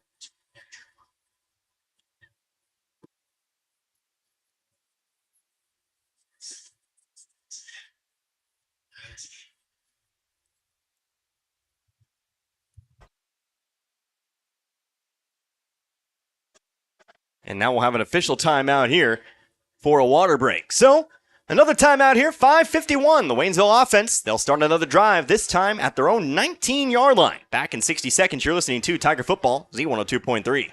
Baymont Inn and Suites of St. Robert invite you to enjoy all the comforts of home at the St. Robert Hotel. Conveniently located off I-44, they're only 2 miles from Fort Leonard Wood and close to the best area attractions, including 33 original miles of historic Route 66. They're a proud supporter of the community they serve, the youth, and our military families. Baymont Inn and Suites of St. Robert, located at 139 Carmel Way in St. Robert. Again? Yeah. I'm on my way. What you put off maintaining today could cost you more later on. When it comes to your vehicle's tires, it's essential for your safety and the safety of others that your tire pressure, tread, and sidewalls are in good shape. Drive with peace of mind. A-Plus Tire and Lube has all your automotive needs covered, from inspections, oil changes, tires, brakes, and other minor repairs. Our technicians can diagnose problems you're having with your vehicle. We have all the tools and knowledge to fix you up and get you back on the road. Stop in today, 615 Historic Route 66 West in Waynesville. A tackle for loss on Waynesville's first play of their latest drive. 7-0 our score. 5:35 left to go in the half. Waynesville trails Kickapoo here on Military Appreciation Night. Again, Connor Harvard here with you today, Z102.3. In fact, members of the military on Fort Leonard Wood sitting right below me here today. In fact, I said Military Appreciation Night, a couple of eyes turned toward me there. But 2nd down and 13, it was a loss of 3. Nowhere to go for Kelsey Jr. on that previous play. Aussie in the backfield, going to send a man in motion. Flag is thrown here, and it looks like this might be false start on Waynesville. The offense just has not been able to get going today. It'll be a legal motion to be precise. They'll back them up 5 yards, bring up 2nd down and 18. Waynesville's done a good job of keeping Kickapoo off the board. Unfortunately, if you can't score points, you can't win. It's one of the major tenets of football, if you will. You can win with as little as 2 points. Unfortunately, 2 points ain't going to do it today. Already 7-0 here in this second quarter. You can also win with 1 point, I guess technically. I feel like that is a thing. I have to deep into the rulebook for that one. Here's a handoff here. Tao Aussie on the carry. Going to get forward here for a few yards, but not enough here to really get back to the original line of scrimmage. He'll be taken down about the 12-yard line. It's going to be 3rd down and long. It'll be third down and about 16 here for the Tigers. I remember somebody telling me you can score 1 point. I just don't remember how. Maybe it's something to look for during our halftime breaks. Maybe. Anyway, 4:19 left to go in the half. Again, 3rd and 16. Snap comes to Aussie here. It's a direct snap, running toward his left. Gets past the 15 to the 17. Still going to be well short. It'll be 4th down and around 12. Gain of 4 on the play. So Waynesville will punt the football away once more. Brian Castro back out into the field here. Had good punch through the air today, Castro has. Just hasn't been getting friendly rolls today. Bounces have been toward the Chiefs. Campbell back to receive. Lined up about midfield. Snap is good, and the kick is away. Almost blocked this time. End over end. Campbell looking to return this one. Coming up the left sideline. Jukes back toward his left. Still on his feet now. Cuts it back toward his right. He's past the 40 all the way to the Waynesville 36. We get a flag after the play as well. Where's this flag going to come in? Flag was thrown after the whistle. What's it going to be? Who's it going to be on? Drive will start at the 28, excuse me. It's about 9 yards off. Excellent field position for the Chiefs. It's kind of been the story today. It's going to be unsportsmanlike called against Waynesville. That's going to move them even deeper. So this Waynesville offense, I mean, long story short, what they're doing today is not going to cut it. Especially with this penalty. That's going to force the defense even further back. Have not crossed midfield today. We knew it was going to be a tough test. But there's really just nowhere to go. The push up front hasn't happened. And unfortunately, they haven't been able to break free from, well, would-be tacklers. So, unsportsmanlike again called here on Waynesville. Means this drive will start in the red zone here for the Chiefs. And the punt was fielded about the 45-yard line. It was a 17-yard return. This drive starts, just outside the red zone, the 21-yard line.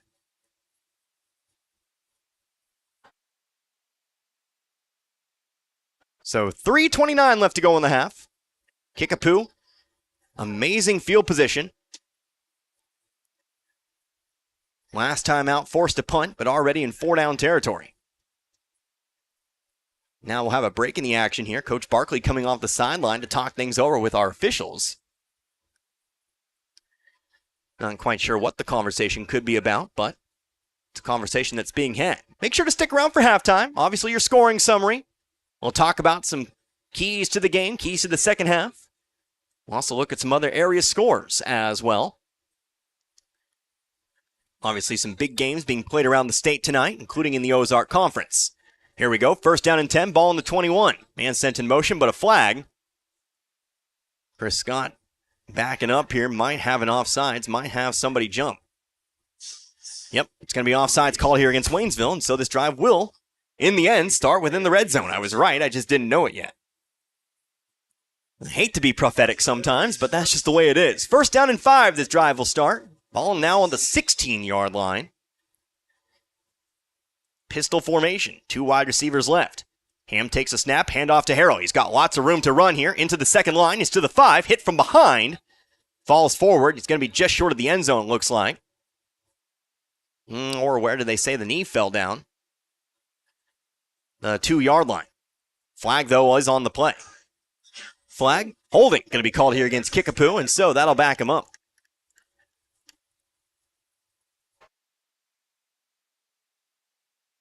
So holding's the call. And here the Kickapoo coaching staff all the way from up here, not happy with that second holding call.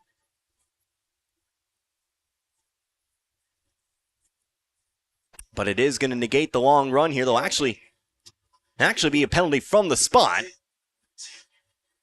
So it'll be 1st down here, and it looks like it'll be 1st down and maybe 6, maybe 7. Yep, looks more like 6 to me. So back him up to the 17, ends up being a 1-yard penalty. All in all here, 1st down and 6. 3 wide receiver set with Harrell again in the backfield. Fakes the handoff, looking for the slant route. Overthrown, though, over the head of Campbell. Falls incomplete. They've looked for that slant a few times here today. First time it's been overthrown, though. Hedrick on the carry. Hedrick on the coverage. 2nd down and 6. 3:11 now left to go here in this first half.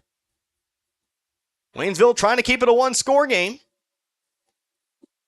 Again, pretty much 4-down territory. Kickapoo does have a kicker capable of kicking field goals. We'll see what they do here if Waynesville's able to get a stop. Here's another handoff to Harrell. Hit behind the line, still on his feet though, but eventually a pile's going to form. Although that pile's moving forward, they haven't called for momentum. And he's going to get quite a bit of yardage on it. So Kickapoo got the push from behind here. He was hit around the original line of scrimmage. The pile carried him forward another 5 yards. And it's 3rd down and 1. Franklin Myers eventually included in the coalition who made the tackle on that play. Although eventually I think every single Tiger got in on that one. Kind of just turned into one big glob. So 3rd down and 1. Ball's on the 12 here. Kickapoo going to pack it in. 1 wide receiver to the right. Ham takes a snap. It's a handoff. Moving up the middle here, the fullback. He's going to be untouched into the end zone. Touchdown Kickapoo. Jake Burke.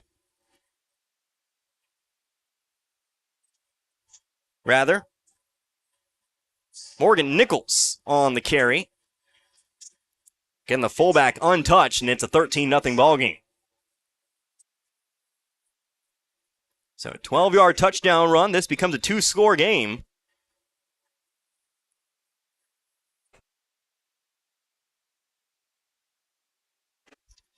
And the point after is good. So, Kickapoo, their 2nd touchdown run of the game, makes it a 14-0 score.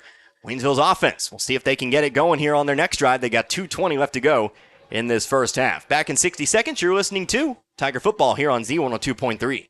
Pests can really bug you. I know they bug me. But you can get rid of all types of pests and protect your family, home, and environment by calling the folks at A to Z Exterminating. A to Z Exterminating provides the best pet and human-friendly treatments 7 days a week and education to help you keep your home pest-free. And of course, reasonable prices. A to Z Exterminating for your home or lawn, whether it's an emergency or you want to schedule an appointment, call today at 573-336-4448. A to Z Exterminating, offering the best service throughout the area. Mechanic. Oh yeah, the blue sedan. Yeah, you brought that in when? Like 2 days ago? Oh yeah, 2 weeks ago. I got 3 of my best men on it now. Hey Ronnie, turn up the tunes and pass the nachos. Work time was yesterday. Your life can't wait. That's why here at Action Automotive of St. Robert, we take time to walk you through what's going on with your vehicle and come up with an affordable solution. From engine overhauls to oil changes, Action Automotive of St. Robert has you covered. Action Automotive St. Robert. Bryce Brown kicking it away. This time, again, going to find the end zone for another touchback here. A 12-yard touchdown run for number 27, Morgan Nichols. 6'0", 235 pounds, untouched to the middle of the field. For another Kickapoo touchdown here, Waynesville, they'll start yet another drive here at about the 20-yard line. All of Waynesville's drives today have started around this 20-yard line. For better or for worse, for touchback, actually pretty much touchbacks here today, including a couple interceptions in the end zone. So again, the Waynesville offense comes out. Again, have not passed midfield today. They'll come out here, 4 wide receiver set, however. Kelsey Jr., the quarterback, takes a snap. It's a handoff. Ossie on 1st down. No gain on the play. 2nd down and 10.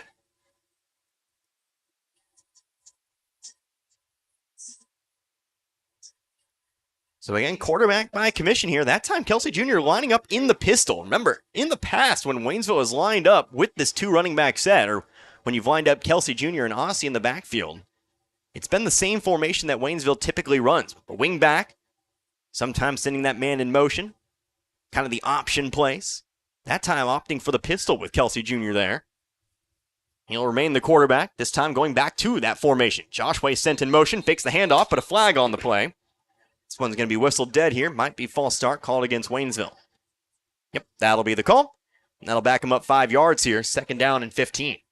It's already hard enough tonight for Waynesville to move the football. These flags are not making it easier. You're only making it tougher by jumping ahead of the play. So 2nd down and 15, ball on the 15. Forcing the defense to play in the short field on these punts. So again, 2nd and 15, 1:30 now to go here in this second half. Waynesville with all 3 timeouts. Direct snap here to Aussie, moving toward his left. Doesn't have a whole lot of room toward the sideline, just has to tuck the shoulder, and he's going to lose even more yardage here. Flag coming in after the play. Where does this fall? It's a high five between Aussie and his tackler there, so I'm not quite sure what it could be. But we'll see. Again, it came in after the play.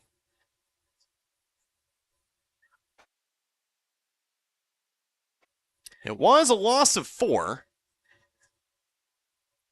but it'll be a personal foul called here against Kickapoo. So the Tigers catch a break here on a personal foul. Gain some of that yardage back. It's a late hit called here against Kickapoo. Now we're a couple Chiefs diving in. One of them just a little late there, presume. Now there's another flag thrown. According to our PA man, trying to look for the flag. Where does this come in? Get the call on this one. Call is unsportsmanlike against Kickapoo. So we're doubling up here. Got the late hit, the personal foul, and then the unsportsmanlike called here against Kickapoo as well. So, well, sometimes you've struggled to move the ball today. But how about going from the 10 or the 11-yard line all the way to the 41? It's 30 yards worth of penalties here for the Tigers. Sometimes football's an emotional game, and sometimes you benefit from it. That being the case here. I think the flag came in from the sideline. Not quite sure who on the sideline was flagged for it, but the call did come from our far sideline official. So 1st down and 10, ball on the 41. Wide receiver reverse here. Brandon Howard on the carry. Back to his normal position before this week at least. He'll cross the 45 to about the 46. Solid pickup here on 1st down to make it 2nd down and about 4. And so Waynesville just a few yards away, 3 yards away from midfield. Again, would be the first time, but they only have a minute left. They've got 3 timeouts remaining here. Haven't taken any of them just yet. Direct snap, Kelsey Jr. He's looking toward the sideline here. Bounces it out. Tries to get around Campbell. He does. He has the 1st down.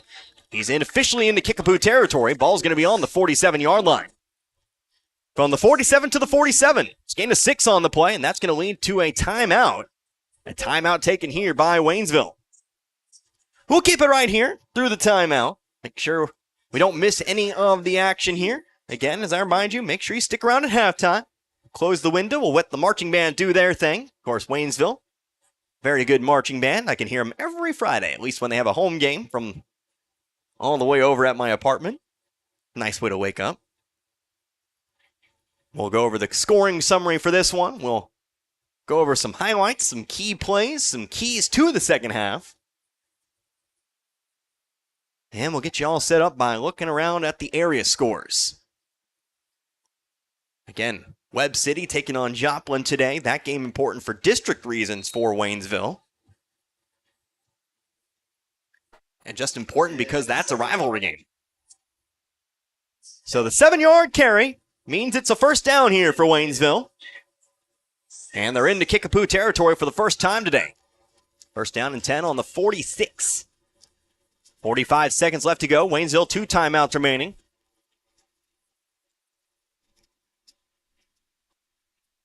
Brandon Howard lined up at wingback here. Kelsey Jr. and Aussie in the backfield.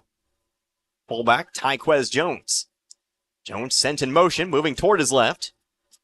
Snap comes over to Aussie. Moving out toward his left here, trying to bounce it out to the sideline.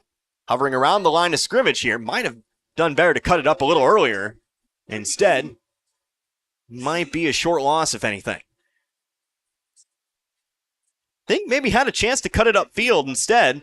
Tried to find the sideline, which typically and historically has been a good place to be for Waynesville. But that time there was just nothing doing, and so it'll set up 2nd down and 11. Timeout taken here by Waynesville. 28 seconds left to go here in this half. So Waynesville might go for the home run ball here. Again, 28 seconds. It's 2nd down. But you have to be careful not to give Kickapoo much of a chance here, if anything. Remember, Kickapoo deferred to the second half, so they will get the ball to start.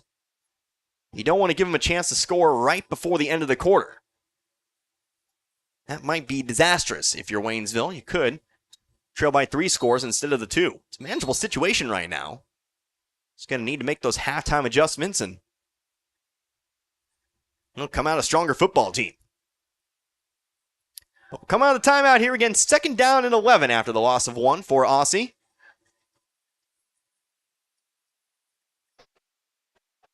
Now 30 seconds on the clock. I believe it was 28, but looks like they might have put a couple seconds back on the clock. Pistol formation. Howard drops the handoff here. Nowhere to go. He's back into Waynesville territory, and he'll be taking out the 45-yard line. Kickapoo going to take an immediate timeout. That's pretty much the last thing you wanted there, a busted play. As it was a botched handoff between Kelsey Jr. and Howard. And yeah, Kickapoo, knowing how quickly they can score, how quickly they've been able to move the ball here today, they're going to take that 2nd timeout. So Kickapoo's got 1 remaining and 24 seconds to go here in this first half. Maybe now it just becomes, run a play, force Kickapoo to take that last timeout, and see what you can get.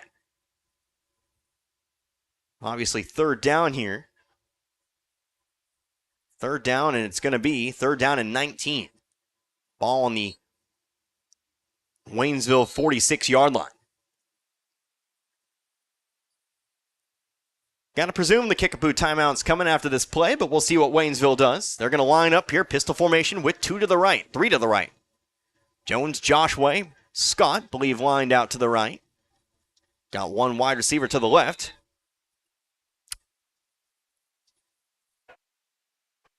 It's a handoff. Aussie running up the middle here. Gets a couple, nothing more. An immediate timeout taken by Kickapoo here with 23 seconds remaining. So Kickapoo takes their final timeout. 4th and 17. Here to go for the Tigers, and on comes Brian Castro. He'll punt it away. So we'll punt after the timeout. And the goal for Castro is going to be to put Kickapoo deep, as far deep as possible. Ideally, you don't give a punt that Campbell can return. You've seen he's a very capable return man here today. He's had a couple returns of 15 plus. Maybe that's what Kickapoo's banking on here. Depending on how high this punt hangs, depending on how long this return goes, they might have a couple chances to go for the end zone. Go deep. Try to stretch out this Waynesville defense. But before all that, we got the 4th down and 16 here. Castro again in as the quarterback. He'll back it up. He'll set to kick it away. High snap, but he brings it down. Kick is away. Short punt. It's going to bounce at about the 32. Another Kickapoo hop. Tell you what, he's just not gotten the bounce today, but it will at least prevent the return as Tyqued Jones will catch it about the 32-yard line. So ultimately, it's about a 25-yard punt. That ball leaped backwards. Ball bounced at about the 26 and went back about 6 yards. Castro hasn't had the best luck here today. But there'll be 14 seconds here on the clock. Nothing behind you. That's the mission here for the Waynesville defense. As Kickapoo lines it up, 3 wide receivers left. Would not be surprised if they just go for it all and see what they can get. We do actually have 1 timeout remaining according to the scoreboard here. Actually a 5-wide set. They're going to send them all deep here. Stepping up is Ham. Ham's going to run with it. Ham juking back toward his left. He's to the 45. Hit from behind. Taken down about the 50. As they get back to the line here in a hustle. 3 seconds now on the clock. 2 and 1. They'll snap it with 1 second remaining. And I think they'll get one more play here in this second half, or in this second quarter. I was looking at the clock when that ball was snapped. I think they're going to get 1 second here. They're going to talk about it. Kickapoo coach from the sideline just screaming, get back to the line there. Quarterback keeper, not really what I believe that play was really designed for. They got a chunk of yardage, though. Makes this potential Hail Mary a little bit easier. Ball's going to be on the 49-yard line. 6 seconds. Wow, wait, what? 6 seconds? How? Now a whistle before the snap here. Play is whistled dead. Now they'll put 1 back on the clock. I was going to say, pretty sure that ball was snapped with 1 second remaining. I have a hard time believing only 6 seconds, or putting 6 on the board. But we do know the ball's going to be on the 49. We do know there's going to be another play. But those 5 seconds could mean an awful lot. Talking about it here on the sideline.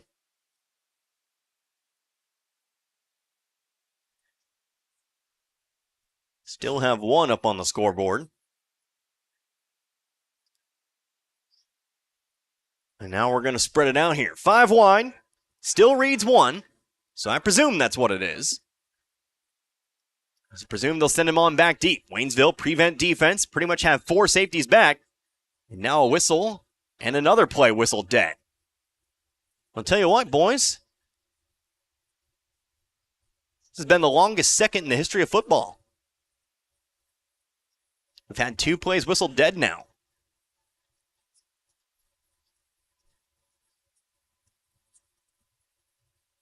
So now we'll take it. Now hopefully we'll get this play here. Again, 3 wide receivers left, 2 to the right. Ball's in the middle of the field.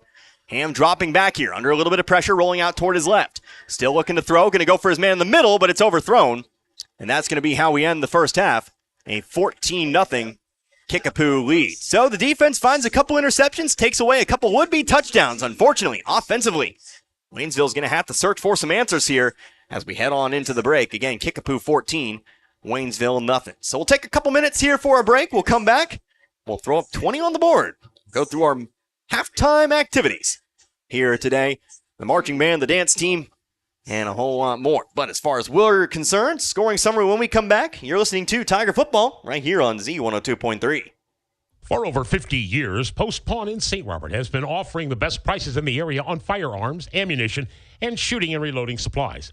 Also find new and used military clothing and gear, as well as pre-owned power tools and compound bows, and new and used musical instruments and supplies. Get a 90-day layaway on anything. And if you have your guns shipped to Post Pawn or selling them to another individual, they only charge a $25 transfer fee. That's Post Pawn in the Gateway Shopping Center in St. Robert. As the road you travel changes, so can your insurance needs. Talking with Farmers Insurance Agent Linda Tanner can help you assess whether you're ready for the journey ahead. Call Farmers Agent Linda Tanner today at 573-426-3241. That's Farmers Insurance Agent Linda Tanner, 573-426-3241. We are farmers. Bum, ba-dum, bum, bum, bum, bum. Underwritten by Farmers Truck Fire Insurance Exchanges and Affiliates. Products not available in every state.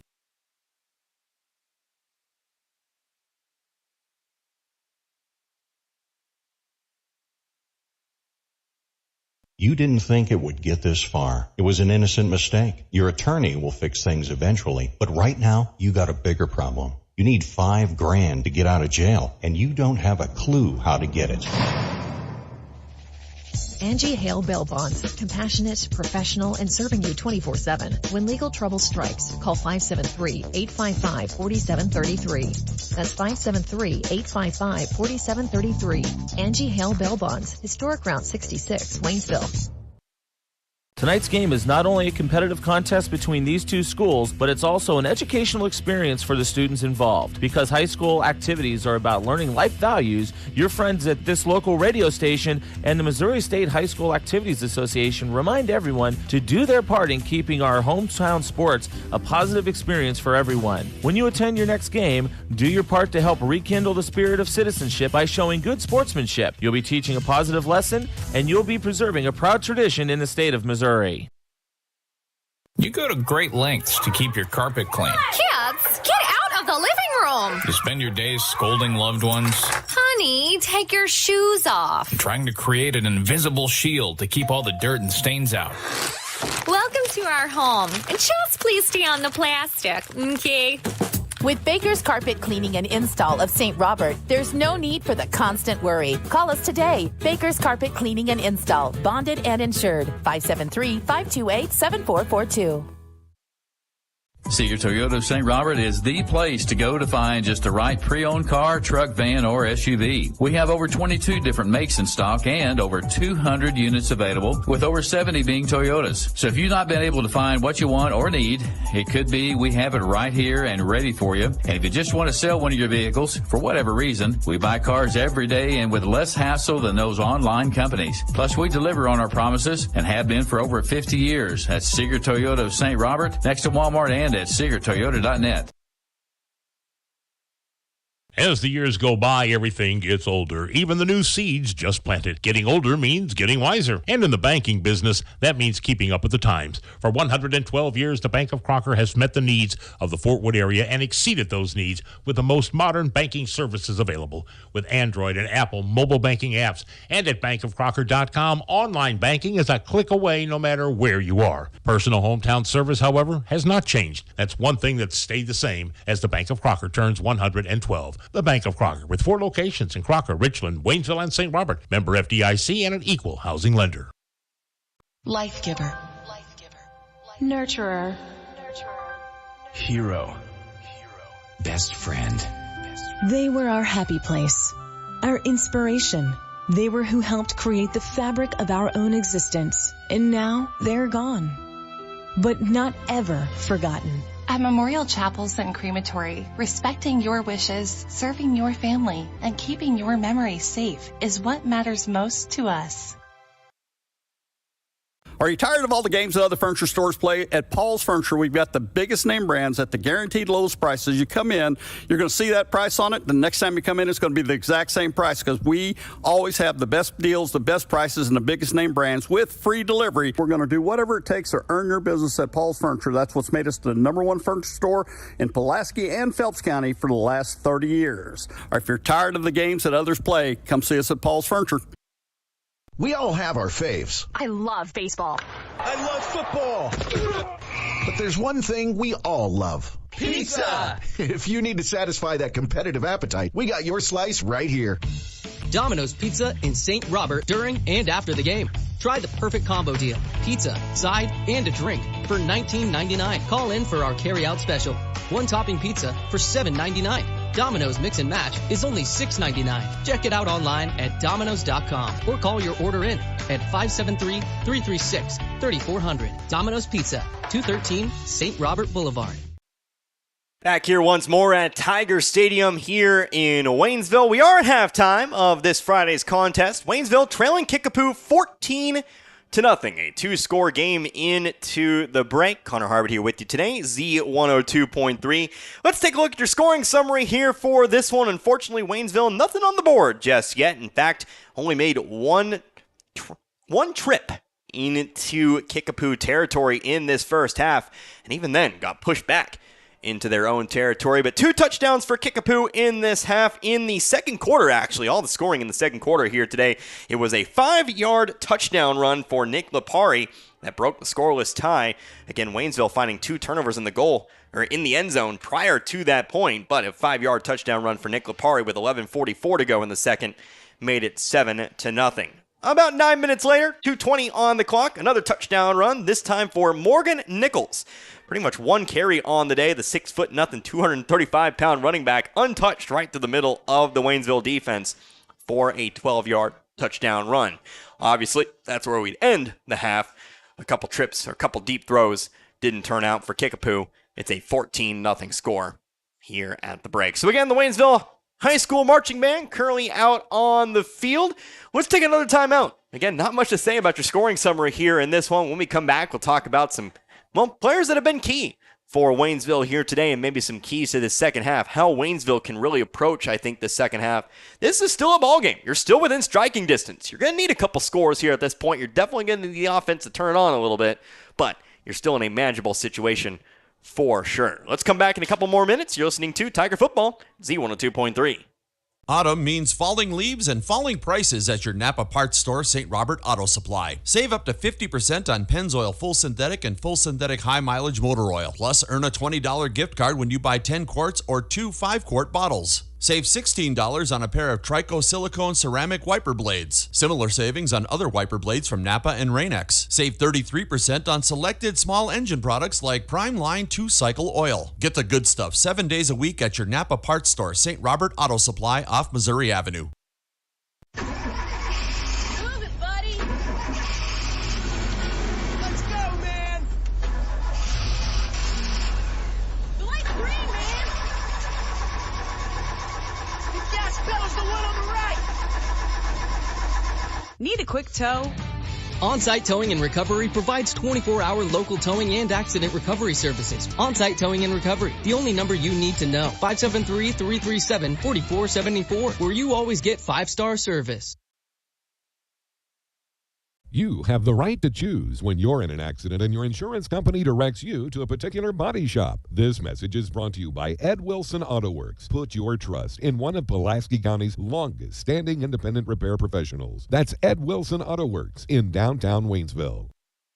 We care for them. Hey, Mr. Gibson. Good morning. Hey there, honey. Take wonderful care of them. All right, here's your morning meds and your coffee, just how you like it. 1 cream, 2 sugars. And we'll go to the ends of the earth to protect them. You can count on that. Life Care Center of Waynesville believe in treating patients and residents as family members, focusing on inpatient and outpatient rehabilitation with 24-hour skilled nursing care. We are proud to also offer a secured Alzheimer's and dementia care unit, 700 Birch Lane in the heart of Waynesville. Some people are always too hot. Whew, it's hot in here. Is it just me or is it hot in here? Other people are always too cold. I'm cold. It's cold in here. Aren't you cold? And sometimes both of those kinds of people are in your house at the same time. How do you make everyone happy? With some help from the heating and cooling professionals. Air Serve Heating and Air Conditioning in Mid-Missouri, 573-433-3613. Your Mid-Missouri air conditioning and heating experts. Breathe easy, live better. Locally owned, proudly operated.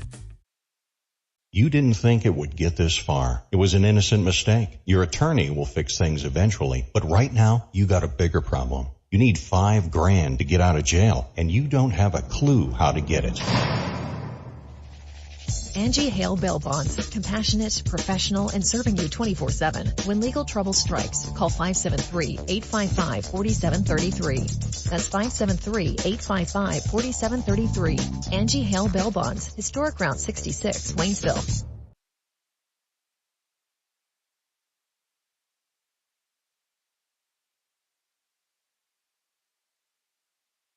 Football season means one thing, tailgate parties. And for 46 years running, the best-selling tailgates have been Ford F-Series. And right now at Ed Moore's Ford in St. Robert, you can get their best deals of the year on every built Ford Tough truck in stock. Hurry in today to get great low APR finance rates, big cash back, and amazing low monthly payments. So before you head to the game, head to Ed Moore's Ford in St. Robert and get the ultimate tailgate for the ultimate tailgate party. Stop by now and get backed by Morse today. Is this the sound your garage and closets make every time you open the door? Does it look like Dr. Whoopi is trying to retrieve his 3D BB? Bates Self-Storage of St. Robert can help declutter and de-stress your life. Storage units start at just $17 per month, the lowest price in the area. Located on VFW Memorial Drive, just a mile from the main gate in St. Robert. Rent by the month or by the year to receive a discounted rate. Bates Self-Storage, 797 VFW Memorial Drive, unit starting at $17 a month. Back here once again, Tiger Stadium, still at halftime here in this one. 14-0 our score. Waynesville trails Kickapoo 14, again 2-0. And again, it will be Kickapoo to receive the ball to start the second half. So the Waynesville defense, again, going to be tasked with stopping a Kickapoo offense that really has been moving the ball rather effectively here today. But again, this Waynesville defense, well, they've been the stars of the show as we kind of move into some keys to the game, some key players here in this one. I think it starts with one man. I think the star today has been Johnny Hendrick. I don't know who else you'd give it to, honestly. 2 interceptions, that's usually good enough to do it. 2 interceptions, not just that, but 2 interceptions in the goal line. The first one, particularly spectacular, made the hit, knocked the ball loose, and then caught the ball on the way down as well. So you really got to give it to Hedrick. He's been a good player here today, especially tasked with guarding one of the better wide receivers in the Ozark Conference in Sean Campbell. He's really been forced into some one-on-one coverage here today, so you really got to give him his flowers on the defensive side of the ball. The defensive line, they were stuffing the run early on. A little bit of a slip there in the second quarter.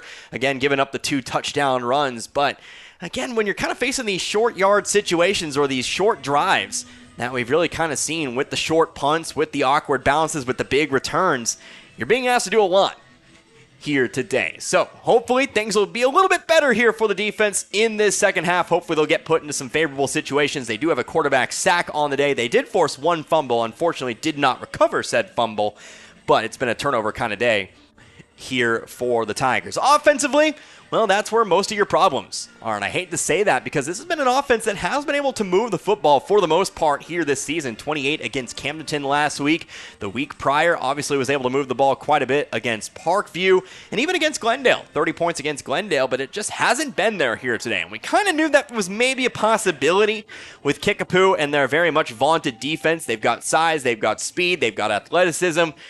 We knew this was a possibility, but you still have to do your best here today to try to get something going, and most runs, well, they haven't been it here today. Trying to bounce it out toward the sideline. Seems like Kickapoo's really been ready for that here today in the passing game. It's pretty much been non-existent here in this one with, of course, the kind of the quarterback by committee. We've seen 3 different players take snaps at quarterback today between Castro, between Howard, and between Kelsey Jr. there as well. It's something we really kind of mentioned in the pregame here today. It hasn't been the most diverse offense this year for Waynesville, and that's kind of been a problem here in years past, focusing quite a bit on the running game. Well, teams can then kind of stack the box against you. You can go to the air, but you don't really have that passing game to take advantage of teams trying to creep up on your running game. So we'll see what the second half brings. Of course, Waynesville, they definitely have formations where they can go to the air. The pistol formation, they can line up 3 out, 4 out. We've seen it a few times here this year. They can also throw out of that typical formation, the wingback set here for Waynesville. But whatever they choose to do, it's going to need to be, they're going to need to win the fight up front there as well. The defensive line has kind of been pushing their way on through. So that's just a few thoughts here at halftime. Obviously, Waynesville, they've kept it close. They've kept it a ball game. They have very much a chance to do something here in the second half, but it's all going to start with Kickapoo holding on to the football in the third quarter. So we're going to take another timeout. When we come back, let's take a look at what's going on in the rest of the area. We've got our eye on a couple of games, including some games in the district, some games in the Ozark Conference. We're going to see if we have some scores to report here today. So let's come back here in a few minutes. Again, 14-0. Kickapoo leads Waynesville. You're listening to Tiger Football. It's Z102.3. Hi, this is Brad Shelton at the Marys County Bank. Every day, the Marys County Bank touches every corner of your life and supports you as you turn your life's goals into accomplishments. Whether it's purchasing your first car, opening a small business, buying a home, planning a wedding, or preparing for retirement. From your first car to a new life after retirement, the Marys County Bank is there for all your life's milestones with our full line of products. Stop by one of our 10 locations and see how the Marys County Bank can support your dreams. Member FDIC, Equal Housing Lender. After I drop the kids off, I have to run across town for a meeting, hit the gym during lunch. Jake has soccer tonight, and Emily has gymnastics? Oh, did I turn on the crock pot this morning? With the never-ending to-do list, it's easy to forget something important, like setting up a life insurance plan with Shelter Insurance. Your local Shelter agent can show you how to create a safety net for your family. Shelter Life Insurance Company, Columbia, Missouri. For auto, home, life, farm, or business insurance, see me, John Gregory, your Shelter Insurance agent in Crocker. Or stop by and see me, Dave Howlett, your Shelter Insurance agent in Richland. Baymont Inn and Suites of St. Robert invite you to enjoy all the comforts of home at the St. Robert Hotel, conveniently located off I-44. They're only 2 miles from Fort Leonard Wood and close to the best area attractions, including 33 original miles of historic Route 66. They're a proud supporter of the community they serve, the youth, and our military families. Baymont Inn and Suites of St. Robert, located at 139 Carmel Way in St. Robert. Again? Yeah. I'm on my way. What you put off maintaining today could cost you more later on. When it comes to your vehicle's tires, it's essential for your safety and the safety of others that your tire pressure, tread, and sidewalls are in good shape. Drive with peace of mind. A-Plus Tire and Lube has all your automotive needs covered. From inspections, oil changes, tires, brakes, and other minor repairs, our technicians can diagnose problems you're having with your vehicle. We have all the tools and knowledge to fix you up and get you back on the road. Stop in today, 615 Historic Route 66 West in Waynesville. Pests can really bug you. I know they bug me. But you can get rid of all types of pests and protect your family, home, and environment by calling the folks at A to Z Exterminating. A to Z Exterminating provides the best pet and human-friendly treatments 7 days a week and education to help you keep your home pest-free. And of course, reasonable prices. A to Z Exterminating for your home or lawn, whether it's an emergency or you want to schedule an appointment, call today at 573-336-4448. A to Z Exterminating, offering the best service throughout the area. Mechanic. Oh yeah, the blue sedan. Yeah, you brought that in when? Like 2 days ago? Oh yeah, 2 weeks ago. I got 3 of my best men on it now. Hey Ronnie, turn up the tunes and pass the nachos. Work time was yesterday. Your life can't wait. That's why here at Action Automotive of St. Robert, we take time to walk you through what's going on with your vehicle and come up with an affordable solution. From engine overhauls to oil changes, Action Automotive of St. Robert has you covered. Action Automotive St. Robert. For over 50 years, Post Pawn in St. Robert has been offering the best prices in the area on firearms, ammunition, and shooting and reloading supplies. Also, find new and used military clothing and gear, as well as pre-owned power tools and compound bows, and new and used musical instruments and supplies. Get a 90-day layaway on anything. And if you have your guns shipped to Post Pawn or selling them to another individual, they only charge a $25 transfer fee. That's Post Pawn in the Gateway Shopping Center in St. Robert. As the road you travel changes, so can your insurance needs. Talking with Farmers Insurance Agent Linda Tanner can help you assess whether you're ready for the journey ahead. Call Farmers Agent Linda Tanner today at 573-426-3241. That's Farmers Insurance Agent Linda Tanner, 573-426-3241. We are farmers. Bum, ba, bum, bum, bum, bum. Underwritten by Farmers Truck Fire Insurance Exchanges and Affiliates. Products not available in every state. Back here once more at Tiger Stadium. Both teams out onto the field once more. We are almost set to come back from halftime. 14-0 our score. Kickapoo currently leading Waynesville here on Military Appreciation Night. Again, Connor Harbin here with you, Z102.3. First of 2 home games for Waynesville here in a cluster next week. Don't forget, coming back out here for a game against Lebanon. But before we move on to all of that, we'll talk about next week, obviously, after the game today. Let's take a look at some updates from around the area. We've probably got some scores coming in. Yeah, we've got quite a few, actually. Let's see what we can find here. First and foremost, let's start from the top here. They start with Lamar. Don't know why Lamar is always... I guess they're number 1. That's why they're always at the top. But anyway, it's number 3, Seneca. Number 3 in Class 3, Seneca. They lead Lamar at the half, 14-7. So that's a game to watch here tonight. Number 1, Marionville, again in Class 1, I believe. Class 1 or 2. They currently lead Central at the half. Springfield Central 21-0. Nixa all over Branson here tonight. That's 34-0. Webb City defeating Joplin here at the moment, 17-14. So if the results hold here today, I believe Nixa will jump Joplin for number 1 in Waynesville's district. Houston leading Kabul in a potential upset bid, 7-0. Kabul ranked number 5 in their class. Here's the game we were watching. Well, if you didn't know Lebanon was good, here's another wake-up call. The Yellow Jackets, they lead number 8 Bolivar 28-6. Here at the half, it really kind of feels like Lebanon is just the top team in the Ozark Conference here this season.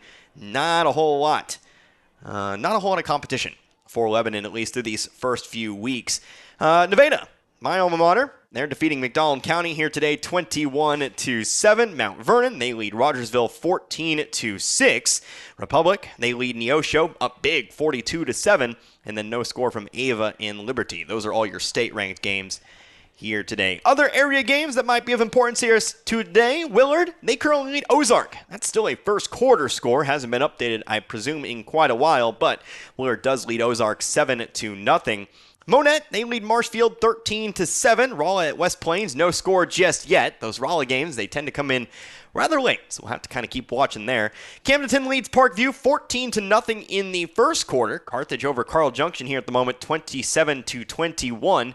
Glendale, they played yesterday. They defeated Hillcrest 28-6. So that is your score there. Glendale, the Falcons, they overcome the Hornets. We'll see Hillcrest here in a few weeks in Springfield.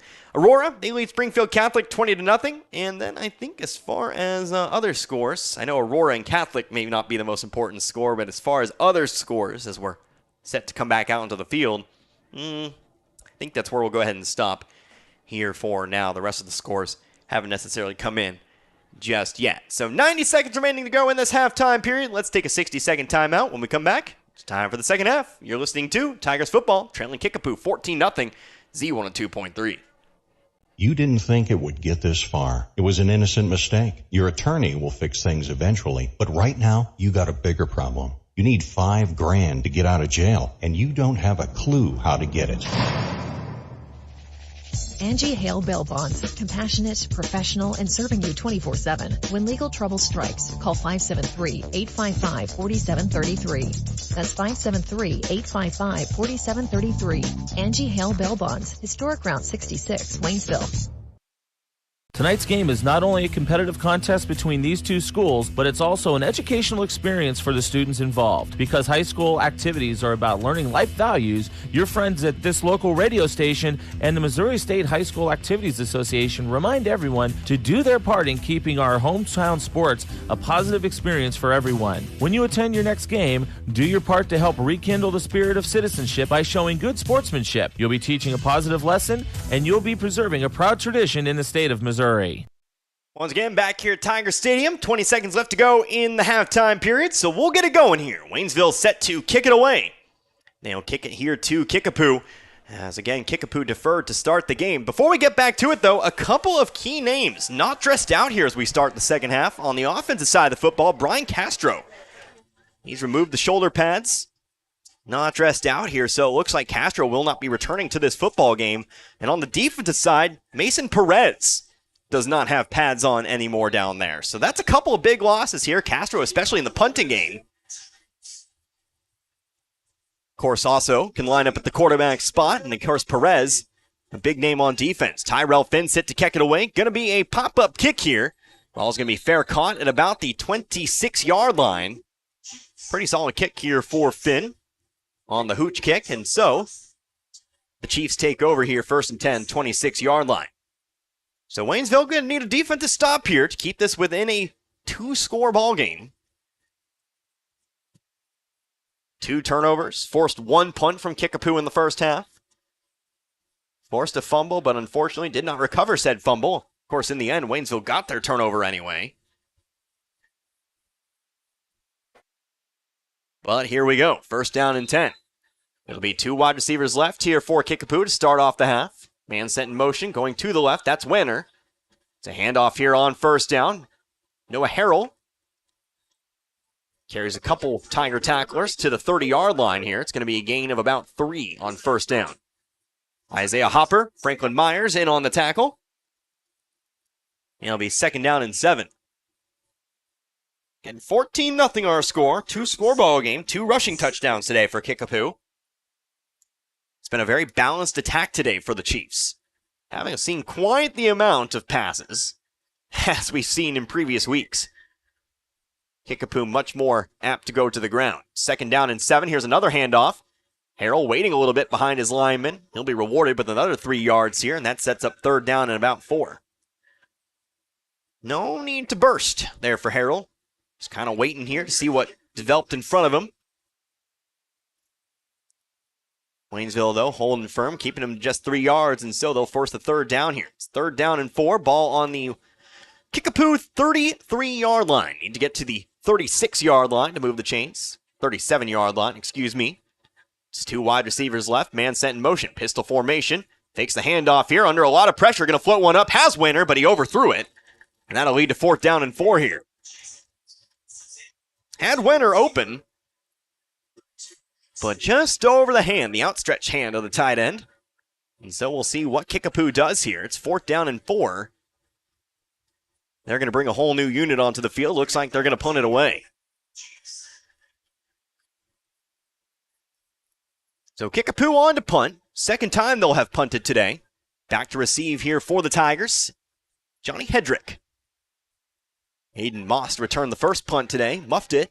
Was able to recover it, though. But now it's Hedrick's turn. Standing around the 35-yard line. Kick is almost blocked. It's a sky-high punt. Hedrick going to call for the fair catch. He's hit. That's going to be a flag. The fair catch was called in plenty of time. And the Kickapoo return man, or the Kickapoo flyer, just ran straight into him. You can shrug your shoulders all you want, but that was pretty obvious as far as flags go. Flag's going to be thrown here on Steven Banks.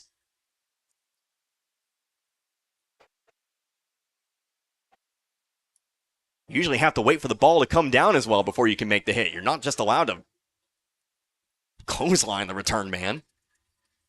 So that'll give Waynesville some extra yardage.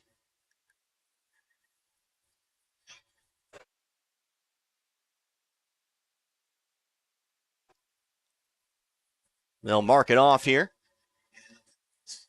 No, they waved it off. What?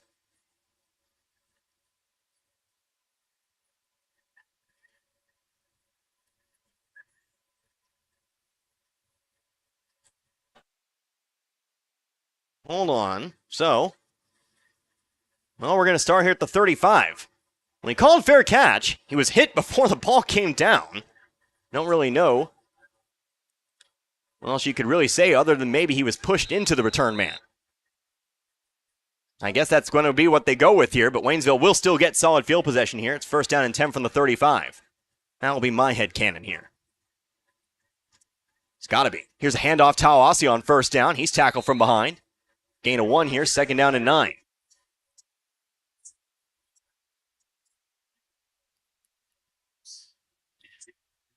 So gain of 1 here, 2nd down and 9. Thinking about it here. And that really can be the only explanation. Stop thinking about it.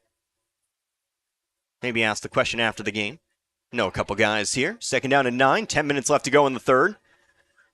Snap here to Kelsey Jr. He'll hand it off to Joshua. Joshua running to his right. Now cuts it up the field here for another 3 or so. And it's going to be 3rd down and a medium amount of yardage here. Maybe 3rd down and about 5.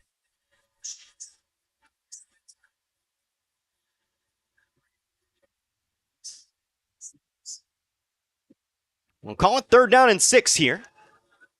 Ball's on the 39-yard line.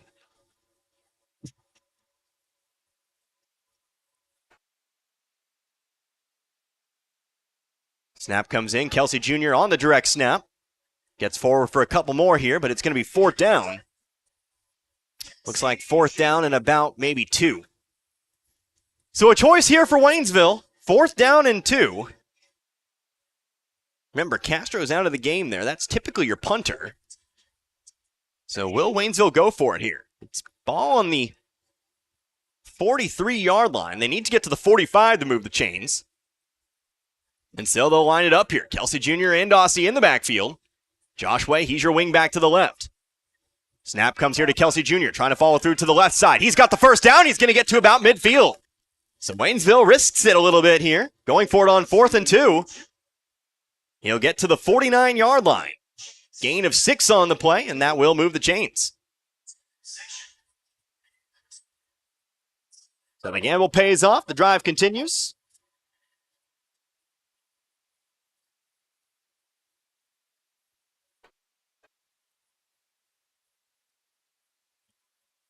First down and 10. Kelsey Jr. and Aussie again in the backfield. Snap comes to Aussie. Fakes the handoff. Keeps it himself.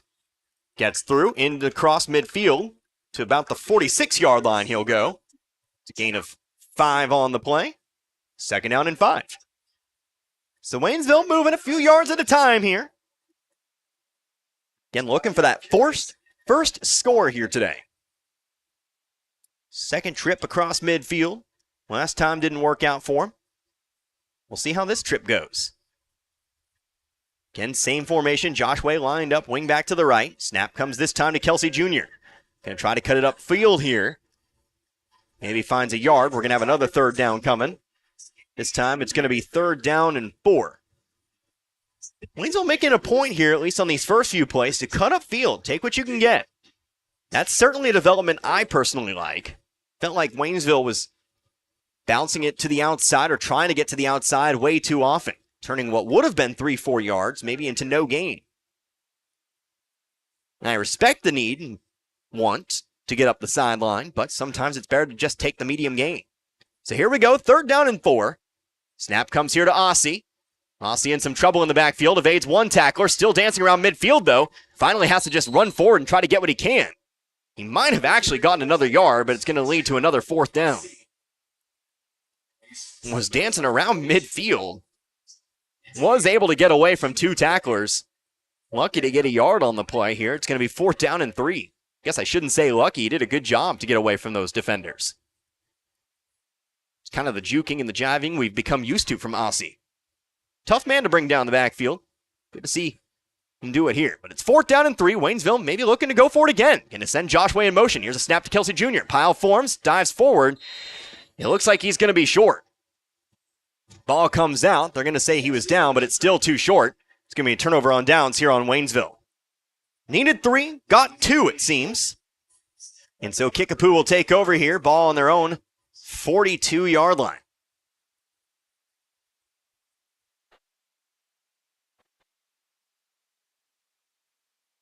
Fortunately, another Tiger drive falls short, but we'll have a whistle here. And it looks like we'll get a water break. 6:47 left to go here in this third. The time's been moving rather quickly here in this third quarter. 6:47 left to go here in the third. Still 14-0. Kickapoo leads Waynesville in this one. We're back in 60 seconds. You're listening to Tiger Football, Z102.3. You go to great lengths to keep your carpet clean. Kids, get out of the living room. You spend your days scolding loved ones. Honey, take your shoes off. Trying to create an invisible shield to keep all the dirt and stains out. Welcome to our home. And just please stay on the plastic, okay? With Baker's Carpet Cleaning and Install of St. Robert, there's no need for the constant worry. Call us today. Baker's Carpet Cleaning and Install, bonded and insured. 573-528-7442. Seeger Toyota of St. Robert is the place to go to find just the right pre-owned car, truck, van, or SUV. We have over 22 different makes in stock and over 200 units available, with over 70 being Toyotas. So if you've not been able to find what you want or need, it could be we have it right here and ready for you. And if you just want to sell one of your vehicles, for whatever reason, we buy cars every day and with less hassle than those online companies. Plus, we deliver on our promises and have been for over 50 years. That's Seeger Toyota of St. Robert, next to Walmart and at SeegerToyota.net.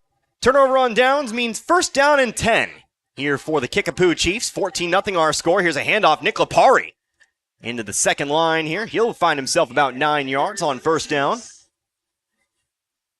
Kickapoo across midfield here. Actually, ball's going to be placed on the 50. It's a gain of 8 here on 1st down. 2nd down and 2. 6:30 left to go in the third. Again, 14-0. Kickapoo leads.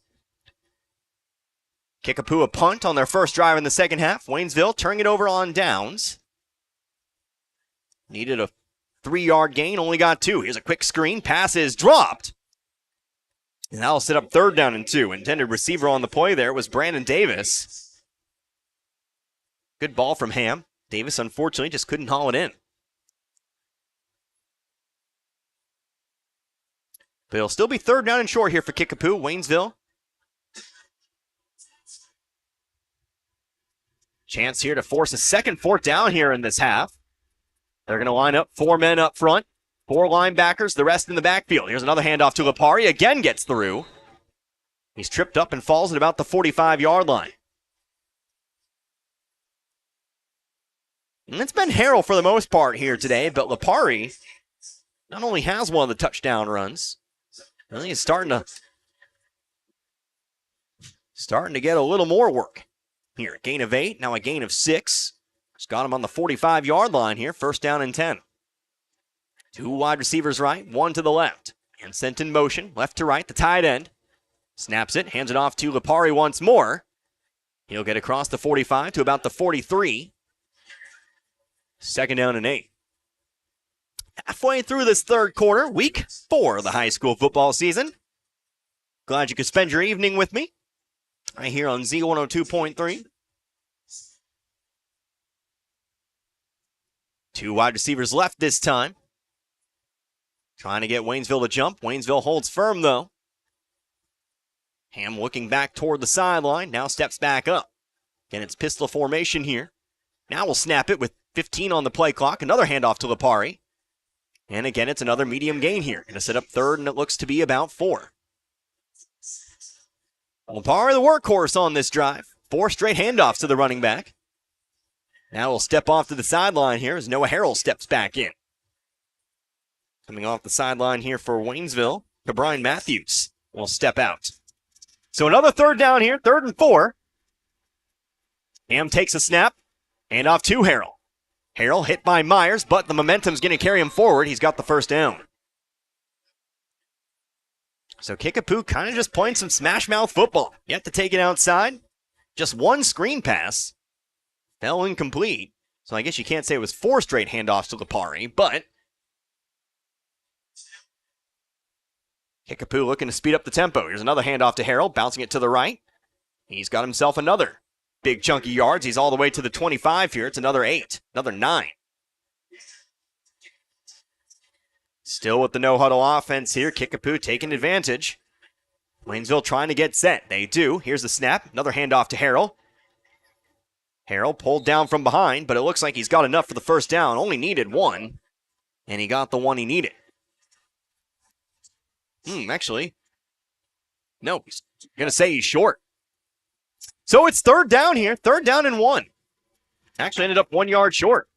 Actually, 2nd down and 2, I apologize. Ham, though, looking to go for the air. He's looking for it all here. Jump ball in the end zone. It is. Is it picked off? Yes, it is. Another Waynesville interception. Amon Fowler takes it away. A one-on-one on the left side of the field trying to find Campbell, but instead it's brought down by Fowler. Another interception in the end zone for this Waynesville defense. 3 interceptions in the end zone today.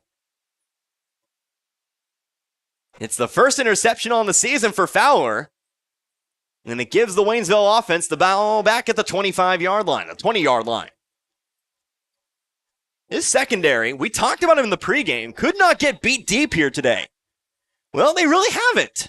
They've definitely done a much better job here tonight of keeping the football in front of them.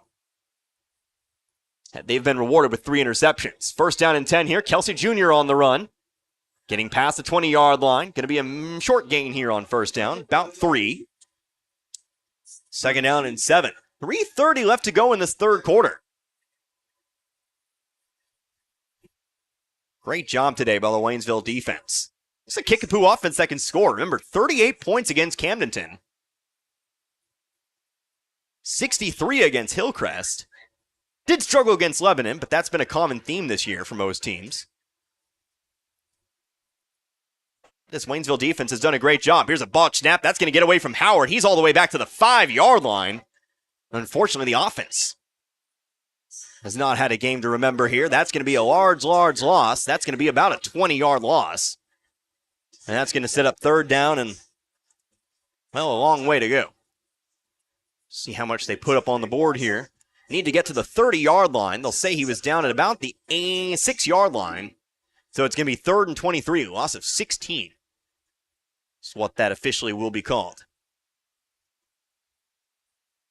Again, Brandon Howard, first day as the playing at quarterback, or first game playing at quarterback. Got to presume not his first day. Got to practice that, of course. But that ball got away from him. So 3rd and 23, Waynesville. Ball snap, plays whistle dead. Looking for the flag, do not see one. Nope, there it is. It's going to be false start here on Waynesville. So the woes continue here. That'll be halfway to the goal.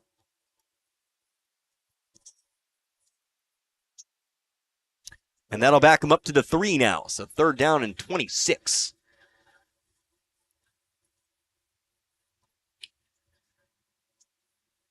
Well, now it just becomes getting as much as you can to at least give your punter potential space. Of course, you can get the first down here, but Waynesville, their longest play has not been 25 yards. Need to find a way here. Here comes the snap to Aussie, moving toward his left, getting out of the end zone. Gets across the 5 here, lowers the shoulder. There's a bit of a boom down, but he gets 3, and it's going to set up the 4th down. And Waynesville will have to punt. So the question is, who's going to punt it away here for Waynesville? Again, your punter is on the sideline. Out for the day. Brian Castro has been the punter. Who's it going to be? Presume you're not going for it here. Do not believe that would be the choice with the ball on the 6-yard line.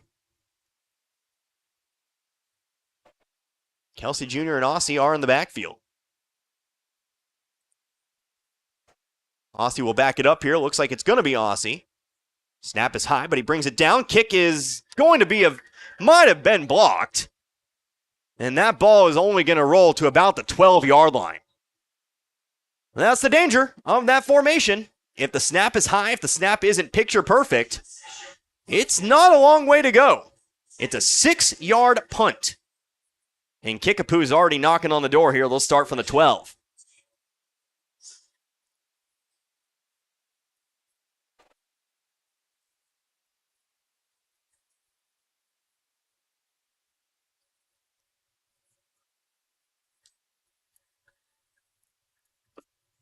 So 1:07 left to go in the 3rd here. Kickapoo starting 1st down and 10 from the 13-yard line. Ham takes a snap. It's a handoff here. It's the big man. Again, virtually untouched, but he trips and falls at the 2-yard line. Morgan Nichols on the carry. That's enough for a 1st down. 1st down and goal.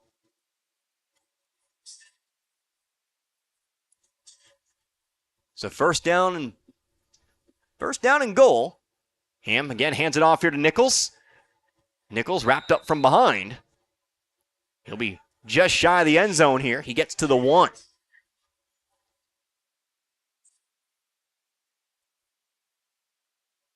Second and goal from the 1. 40 seconds left to go here in the quarter.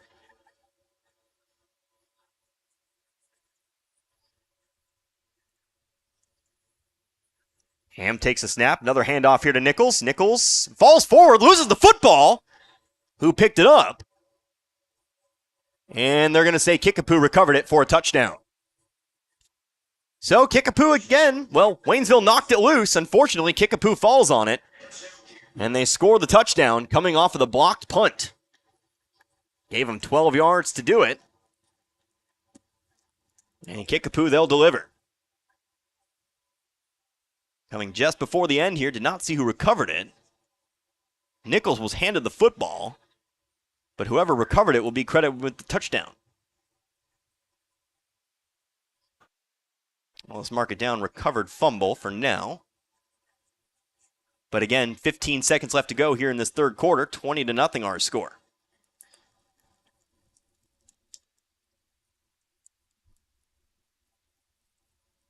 Well, hold on now. Now the kicking unit's called off. The Kickapoo head coach is actually meeting with the officials in the middle of the field. Well, the initial call was a touchdown.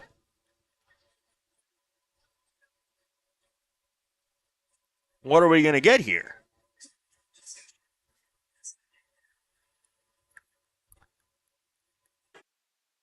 Did they say his knee was down on the 1? Well, I guess that had to be the call. Guess they said his knee was down before that football popped loose, and so, well, Waynesville gets another crack at it here. 2nd down and goal from the 1. This will maybe be the final play here, the final offensive play of the quarter. 3 seconds on the clock here. Ham takes a snap. It's a handoff to Harrell. Harrell is wrapped up and taken down at about the 4-yard line. So Waynesville, maybe a chance to take advantage of it. They'll push back Kickapoo, and they will keep them scoreless here in the 3rd. So, Waynesville, they'll still need to make a stand. But we carry on into the final quarter of play.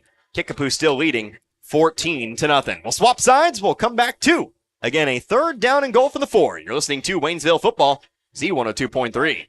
As the years go by, everything gets older. Even the new seeds just planted. Getting older means getting wiser. And in the banking business, that means keeping up with the times. For 112 years, the Bank of Crocker has met the needs of the Fort Wood area and exceeded those needs with the most modern banking services available. With Android and Apple mobile banking apps. And at bankofcrocker.com, online banking is a click away no matter where you are. Personal hometown service, however, has not changed. That's one thing that's stayed the same as the Bank of Crocker turns 112. The Bank of Crocker, with 4 locations in Crocker, Richland, Waynesville, and St. Robert. Member FDIC and an equal housing lender. Life giver. Nurturer. Hero. Best friend. They were our happy place, our inspiration. They were who helped create the fabric of our own existence. And now they're gone.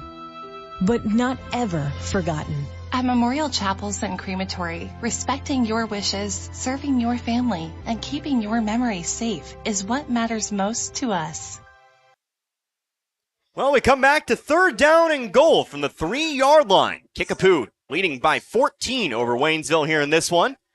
Again, thought Kickapoo had the touchdown. They ruled the knee was down. Waynesville making a stop on second down. So it's third down here. Shotgun formation, Harrell in the backfield. It's an option, read option. They'll hand it off to Harrell, and this time there's no doubt about it. Kickapoo's gone a touchdown. So the first play of the fourth quarter, Kickapoo finds the end zone for the third time here today. A 3-yard touchdown run for Noah Harrell, third player for Kickapoo to find the end zone today. And Kickapoo now officially leads here at 20-0.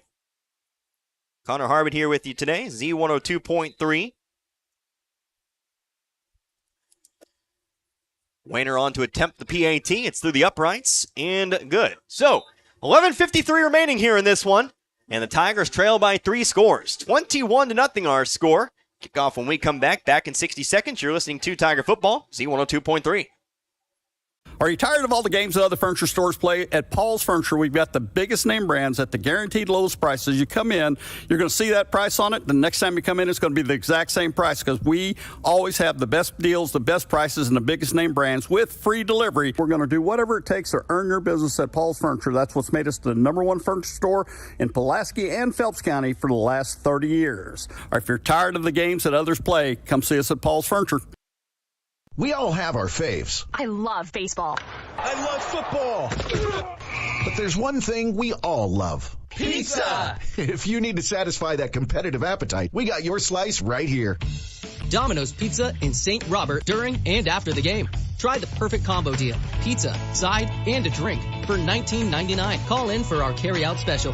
1 topping pizza for $7.99. Domino's Mix and Match is only $6.99. Check it out online at Domino's.com or call your order in at 573-336-3400. Domino's Pizza, 213 St. Robert Boulevard.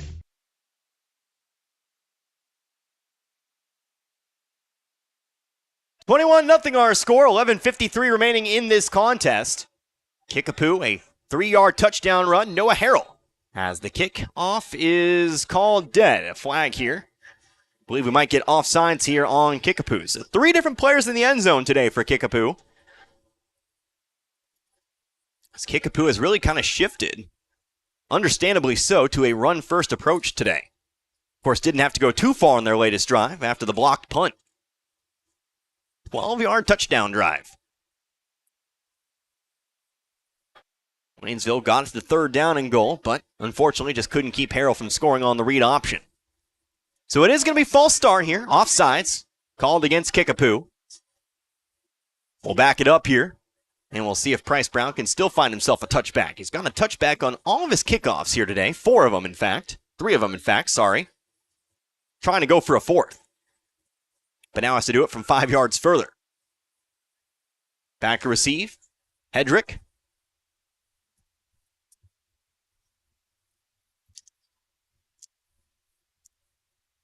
Josh Wayne, actually Brandon Howard back to receive. Here's a line drive kick. Waynesville's going to let it roll out of bounds here. Waynesville's going to start this drive at the 35-yard line. So going for the line drive kick there, but left it too far to the left, which means Waynesville gets rather good field position here. Made a couple forays into Kickapoo territory here today, but for the most part have been stifled by this defense.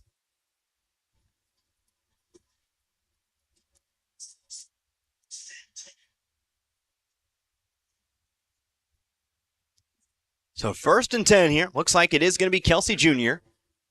in at quarterback, or what you want to call a quarterback. Brandon Howard on the sideline, as is, of course, Brian Castro, who's seemingly done for the night.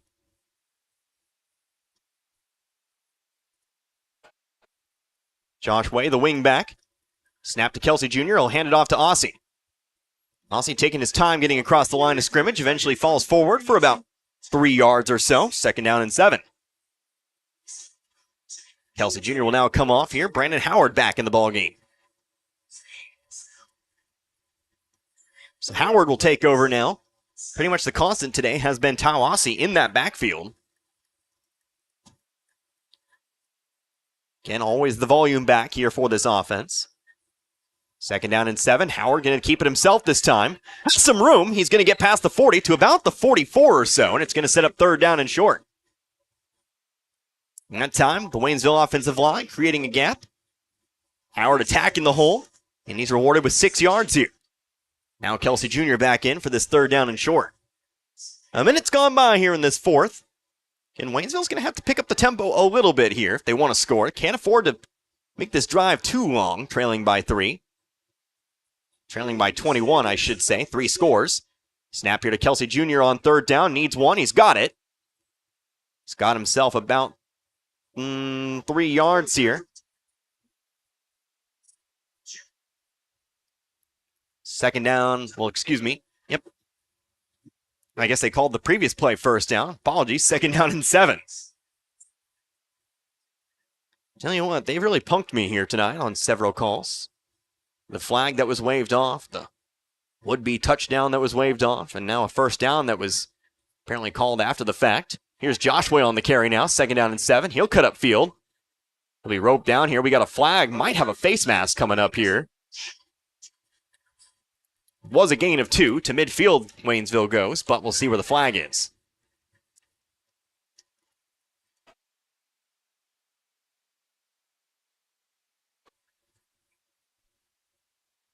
See what the penalty is going to be called on here.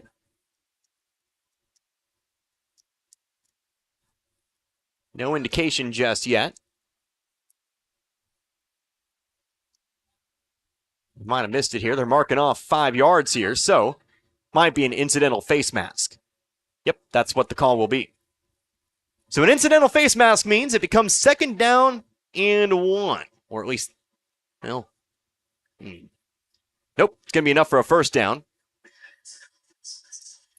Needed 5, got 5 on the penalty, so 1st down and 10. 10:09 left to go in this contest. Kelsey Jr. still in the backfield. He'll take the snap. He'll take the carry. Across the line of scrimmage to about the 40 now. Another 5 yards. We'll give him 4. 2nd down and 6.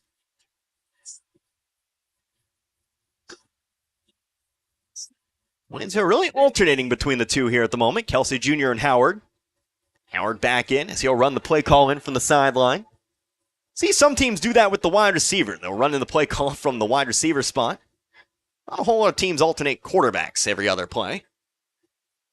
But when you're a run-first offense and the quarterback's essentially a 3rd running back, why not? Howard going to hand it off here. Josh Way cutting up here. He's to the 40, to the 38. Small gain here, setting up another 3rd down. 3rd down, and it looks to be about 4. Josh Way getting a couple more carries here on this drive.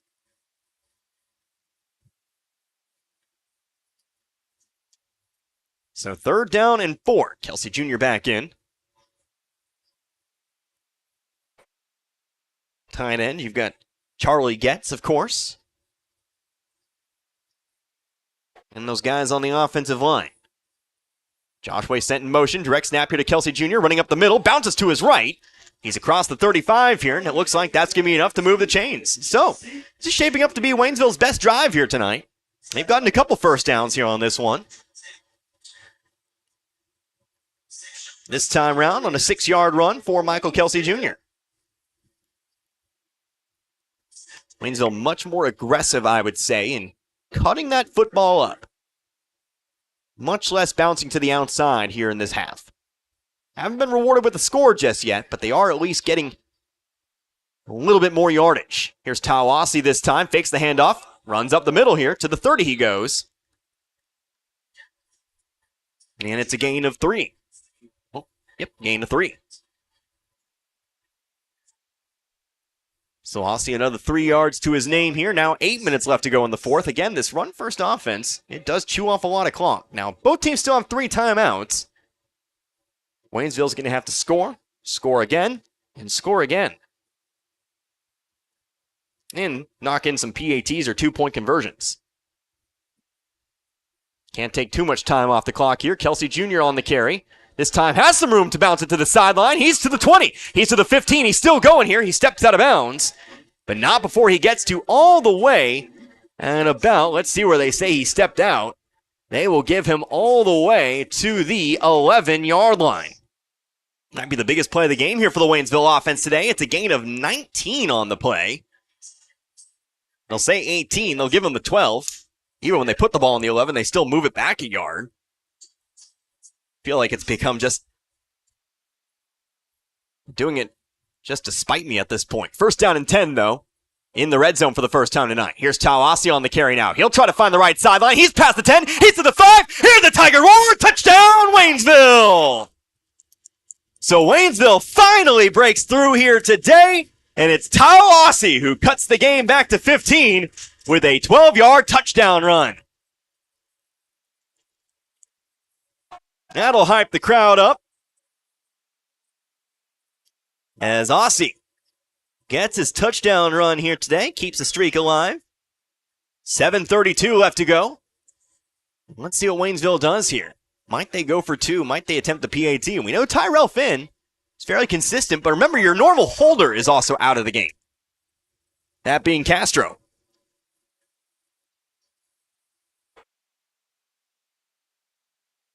So they'll go for it here.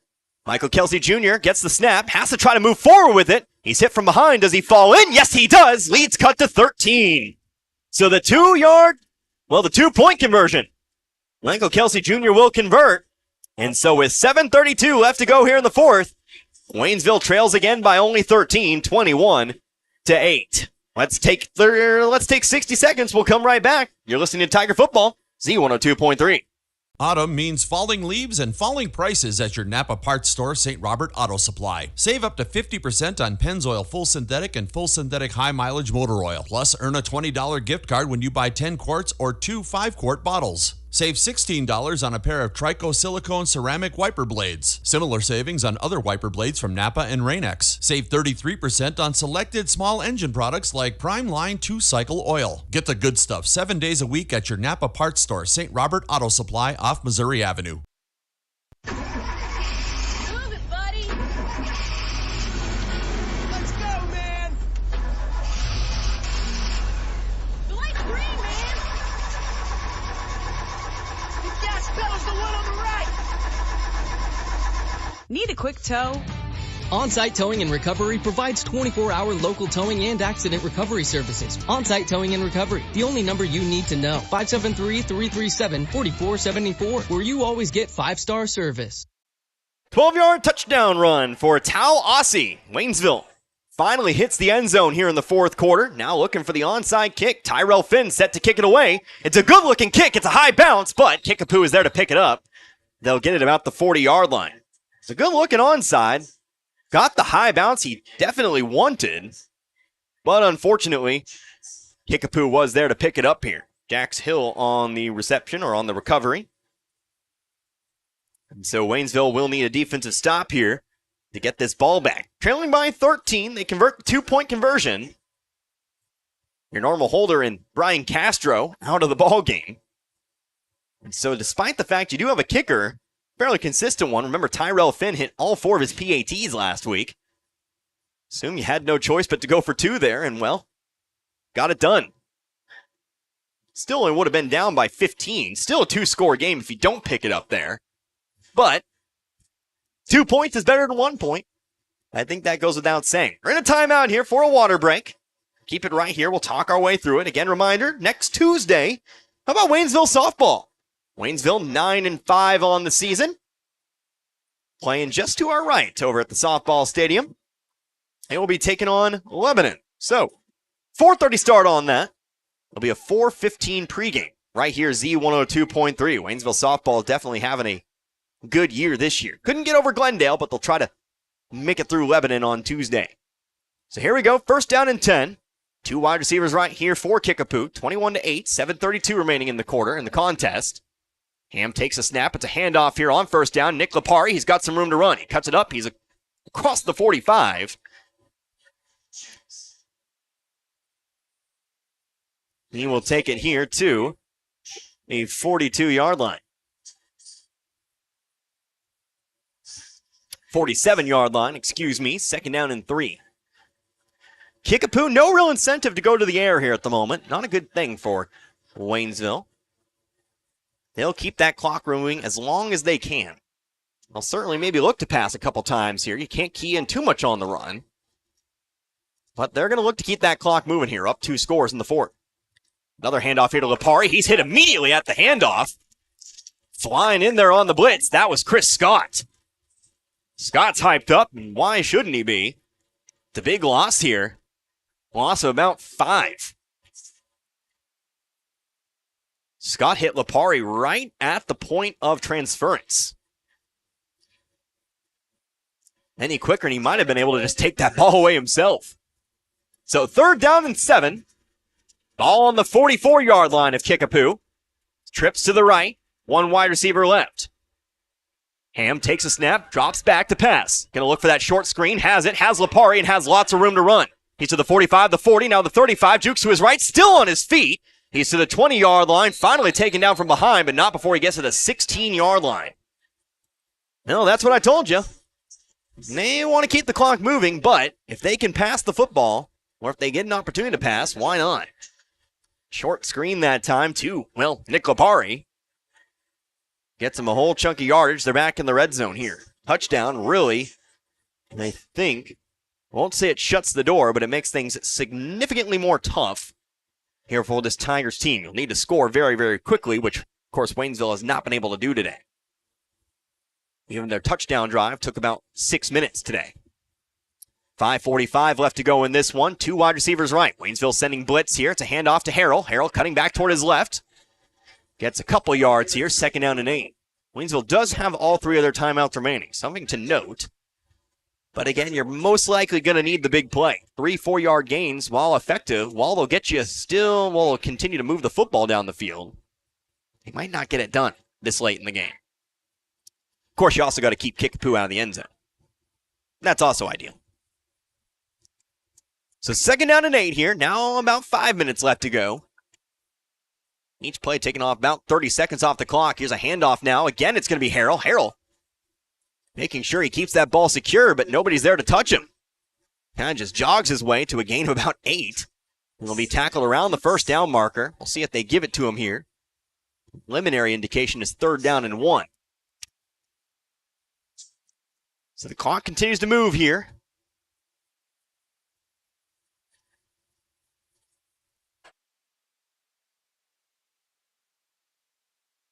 Understandably, Kickapoo in no real hurry here. Now 4.5 left to go.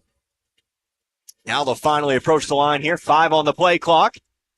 Ham in pistol formation. Takes a snap. Another handoff here. He's got room up the middle. He's got the first down. It's Lipari on the carry to about the 13. He'll have enough here. It's going to be first down and goal. Ball on the 8-yard line.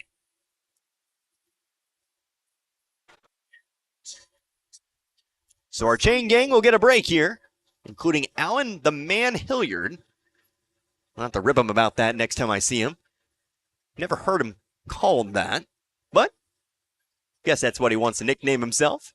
Of course, Allen, mind no, follows us around. Road games, does a little bit of streaming on his own here. Handoff to Lipari. Flag is thrown on the play. Lipari's going to find the end zone. Touchdown Kickapoo. But I think the play was whistled dead. So it's a practice play. See where the flag comes in. Think we'll see it's a false start here on Kickapoo. And that'll back him up here 5 yards. Legal motion. Essentially the same thing here on Kickapoo. And again, it will be first down and goal from the 12 now. It's Alan Hilliard Sports. Don't tell him I mentioned him. He's been previously referred to as a colleague on the air. 3:57 here to go. First down and goal again from the 13-yard line. Shotgun formation. Kickapoo, though, going to pack it in here. 2 wide receivers tight to the line. That includes Wayner. That includes Brandon Davis. Man sent in motion. That's Campbell. They're looking for the reverse. Campbell hit and tripped up here. He slides it about the 13-yard line. Good job there on the reverse. It looks like 2 men on the tackle. Franklin Myers. Looks like Dalen Registe also got in on that play. Meyer a little slow to get up here, but still on the field here. Still walking around. He was holding his face mask there, but it looks like he's good to go. Second down and goal here from the 13, but again, lots of time running off the clock. 3:20 now to go. You're really going to need a big play now.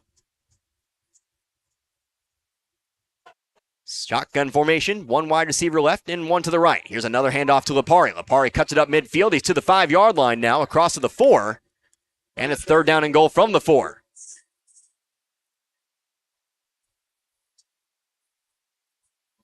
On the tackle that time, that was Cabrine Matthews. And now Matthews will come off the field.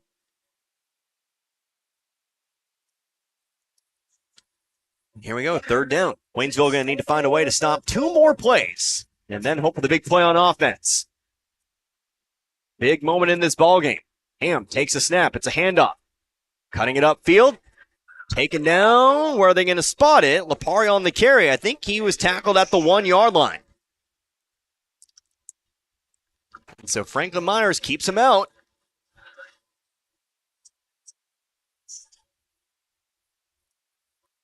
And so it's 4th down and 1, but only 2 minutes here on the clock.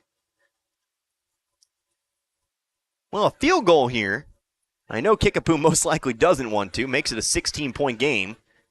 And force Waynesville for 2 two-point conversions if Waynesville was able to find the end zone 2 more times. A touchdown here, well, pretty much secures it. But Kickapoo in no hurry here. They're going to take a timeout with 1 on the play clock.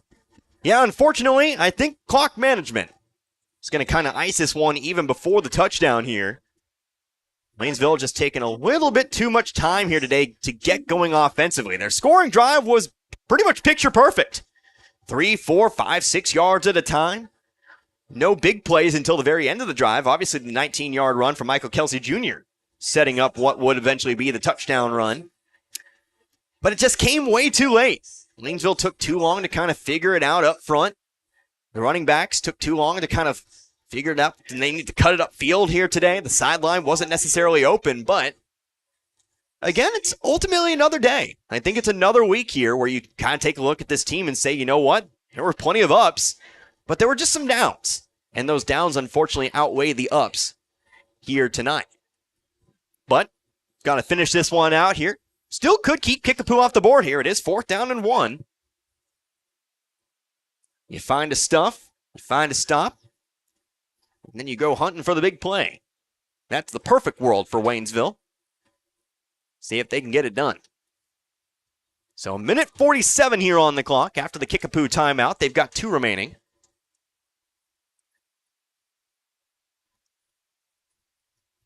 They'll come to the line here. Shotgun formation. The I formation just not much of a thing anymore. Pistol formation, 2 wide receivers left. Ham going to send a man in motion. Lipari is the back. Hand off to Lipari. He's hit at the line. He's taken down. Turnover on downs. Waynesville sends everyone. They get to Lipari and they'll take over. First down and 10 on the 5. Waynesville, they've got a chance. So that's step 1. Well, now step 2 is get to the end zone in a hurry. You got 3 timeouts. You got 1:43. Got to go 95 yards. Let's see what Waynesville pulls out here.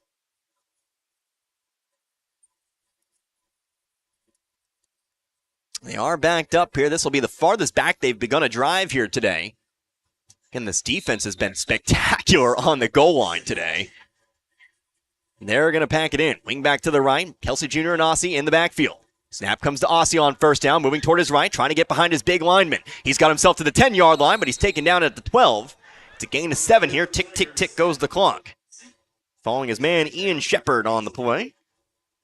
Waynesville will try to hurry back to the line here. 2nd down and 4, they'll say. But another 20 seconds has run off the clock. Waynesville a little slow to get back to the line here despite trying to run the no huddle. Snap comes again to Kelsey Jr., this time moving toward the left. And he's taken down after a gain of 2 here. Yeah, those plays aren't going to get it done here, unfortunately.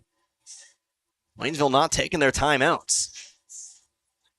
Would have maybe like to see the timeouts taken here.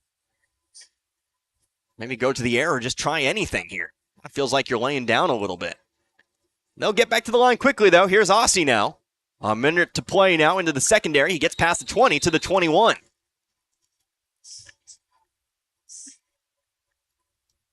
Still no timeouts taken here. Now only 45.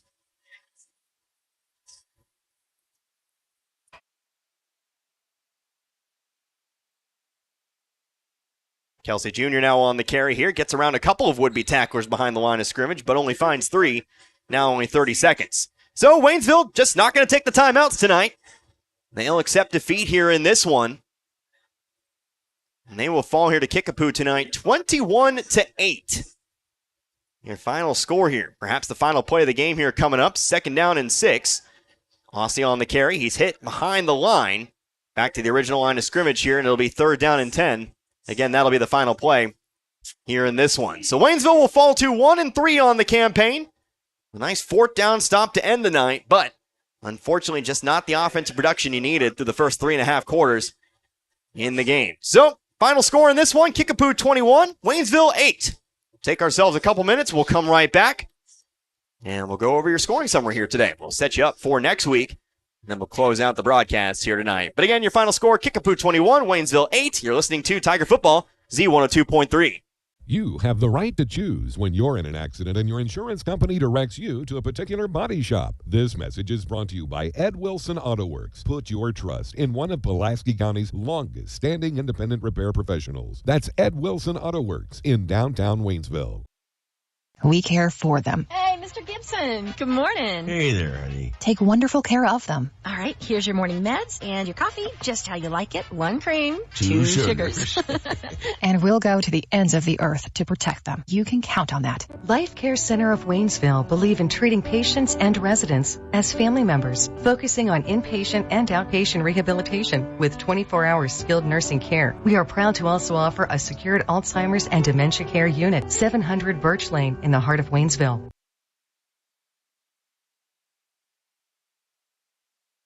Some people are always too hot. Whew, it's hot in here. Is it just me or is it hot in here? Other people are always too cold. I'm cold. It's cold in here. Aren't you cold? And sometimes both of those kinds of people are in your house at the same time. How do you make everyone happy? With some help from the heating and cooling professionals. Air Serve Heating and Air Conditioning in Mid-Missouri, 573-433-3613. Your Mid-Missouri air conditioning and heating experts. Breathe easy, live better. Locally owned, proudly operated. You didn't think it would get this far. It was an innocent mistake. Your attorney will fix things eventually, but right now you got a bigger problem. You need $5,000 to get out of jail, and you don't have a clue how to get it. Angie Hale Bail Bonds. Compassionate, professional, and serving you 24/7. When legal trouble strikes, call 573-855-4733. That's 573-855-4733. Angie Hale Bail Bonds. Historic Route 66, Waynesville. Once again, welcome back here to Tiger Stadium. This one is in the books. Unfortunately, Waynesville falls here tonight to Kickapoo. Final score 21-8. Get the stop on the 4th down here, but ultimately just run out the clock. Don't use any of the timeouts. Just kind of move the football forward about 15 yards and call it a night and drop to 1-3. But ultimately, for 3.5 quarters, it was a struggle today for the Tigers, but that touchdown kind of seemed to light them up here a little bit. And so again, it's another week of ups and downs, ups that you definitely want to build on. That touchdown drive, kind of cutting it upfield, opening up the sideline, really kind of diversifying your attack. But unfortunately, the Downs just kind of affected here today. But long story short, we'll talk about all that here in just a moment. Let's first of all go over your scoring summary here for this one. Well, you only saw scoring in 2 different quarters here today. A scoreless first quarter, but it was about the second play of the second quarter where Kickapoo found their first score of the day, a 5-yard touchdown run for that would be Nick Lipari with 11:44 left to go in this quarter. Made it 7-0 in favor of the Chiefs. They would follow that up about 9 minutes later with a 12-yard touchdown run for the big man, Morgan Nichols. That gave us a 14-0 lead for Kickapoo at the half. The third quarter, we thought we had a touchdown. We ended up not actually having a touchdown in the third. It was ruled down at the 1-yard line. But the first play of the fourth quarter, Kickapoo would hit pay dirt for the third time in the game. Their third different running back to score in this one. That time it would be Noah Harrell, the number 1 guy, finally hitting the end zone. A 3-yard touchdown run that made it 21-0.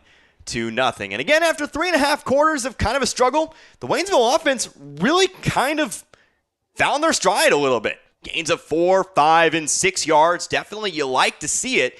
Took a little bit of time off the clock, unfortunately. It was about a 4-minute scoring drive, but you did bring it into 13 here, 21-8, and that ended up being your final score here in this contest. But Waynesville, like I said, they kept themselves in it here today as we kind of transition into some key points in this game here today. The defense, really good job here tonight. I've really ragged on this defense. I've really kind of ragged on this secondary a little bit this season, being beat deep, kind of letting things go here today. And there were some setbacks here in this one. I think the touchdown run in the second touchdown run for Morgan Nichols in particular was kind of a play that never really should have happened. Looking for the halfback dive. Shouldn't be an untouched kind of play. But ultimately, the turnovers here today. You got 3 turnovers, all interceptions, all in the end zone. Combine that with the turnover on downs on the goal line here today. That was just an excellent, tough effort from this defense here today to limit Kickapoo to just the 21 points. Johnny Hedrick in particular, we'll talk about him. We got our, of course, Domino's Pizza's players that deliver here in just a little bit. But the defense really liked the effort here today. Unfortunately, the offense just kind of couldn't match this one. But like I said, always building blocks. You kind of take a look at this, you say, let's go practice, and let's go get ready for Lebanon here next week. So, with that being said, let's go ahead and move on in to our Domino's Pizza's players that deliver here today. And the first guy you got to mention today, Johnny Hedrick. Of course, 3 interceptions here today. Hedrick had 2 of them, and both of them came in the end zone. The first one in particular, a really spectacular play, I would say. Knocked the ball loose, was going to be just an incomplete pass, but then also somehow came down with the football. And so, great play for Hedrick there on that first interception. Obviously, the second one, a little more straightforward, turns into a jump ball. He gets up, he gets in front of the receiver, he brings it down here today. So definitely a shout out to Johnny Hedrick.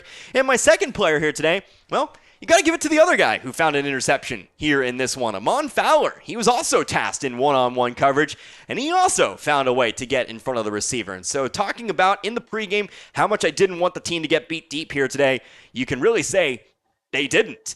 They gave up a few passing plays here and there. Those slant routes across the middle were definitely kind of doing some yardage here on this Waynesville defense today, but they didn't get bit deep. Want to recognize them. Hedrick and Fowler are my 2 Domino's Pizza players that deliver here in this contest. And so we take a look coming up next week. It's going to be another tough game here for the Tigers as they will take on Kickapoo. Not Kickapoo rather, but how about Lebanon? They will be taking on the Lebanon Yellow Jackets. Last time I checked, Lebanon up big over Bolivar, and that actually leads us into our next segment here. We're going to take 60 seconds. I'm going to pull up my scores. We'll go over some scores here tonight, and then we'll wrap up your broadcast here for this one. But again, back in 60 seconds, again, in your post-game final score tonight, Kickapoo 21, Waynesville 8. You're listening to Tiger Football, Z102.3. Football season means one thing, tailgate parties. And for 46 years running, the best-selling tailgates have been Ford F-Series. And right now at Ed Moore's Ford in St. Robert, you can get their best deals of the year on every built Ford Tough truck in stock. Hurry in today to get great low APR finance rates, big cash back, and amazing low monthly payments. So before you head to the game, head to Ed Moore's Ford in St. Robert and get the ultimate tailgate for the ultimate tailgate party. Stop by now and get backed by Morse today. Is this the sound your garage and closets make every time you open the door? Does it look like Dr. Whoopi is trying to retrieve his 3D BB? Bates Self-Storage of St. Robert can help declutter and de-stress your life. Storage units start at just $17 per month, the lowest price in the area. Located on VFW Memorial Drive, just a mile from the main gate in St. Robert. Rent by the month or by the year to receive a discounted rate. Bates Self-Storage, 797 VFW Memorial Drive, unit starting at $17 a month. Again, back here at Tiger Stadium, final score here tonight, Kickapoo 21, Waynesville 8.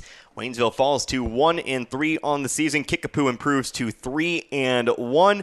For our final segment here in our post-game coverage today, let's go and take a look at some area scores. We actually have a lot of finals coming in here in this one. Of course, our score not actually registered just yet, but obviously we know 21-8 here tonight. Seneca, they defeat Lamar here tonight. That was our top state-ranked game here today. You had a number 3 taking on a number 1 tonight. Seneca wins over Lamar 28-14.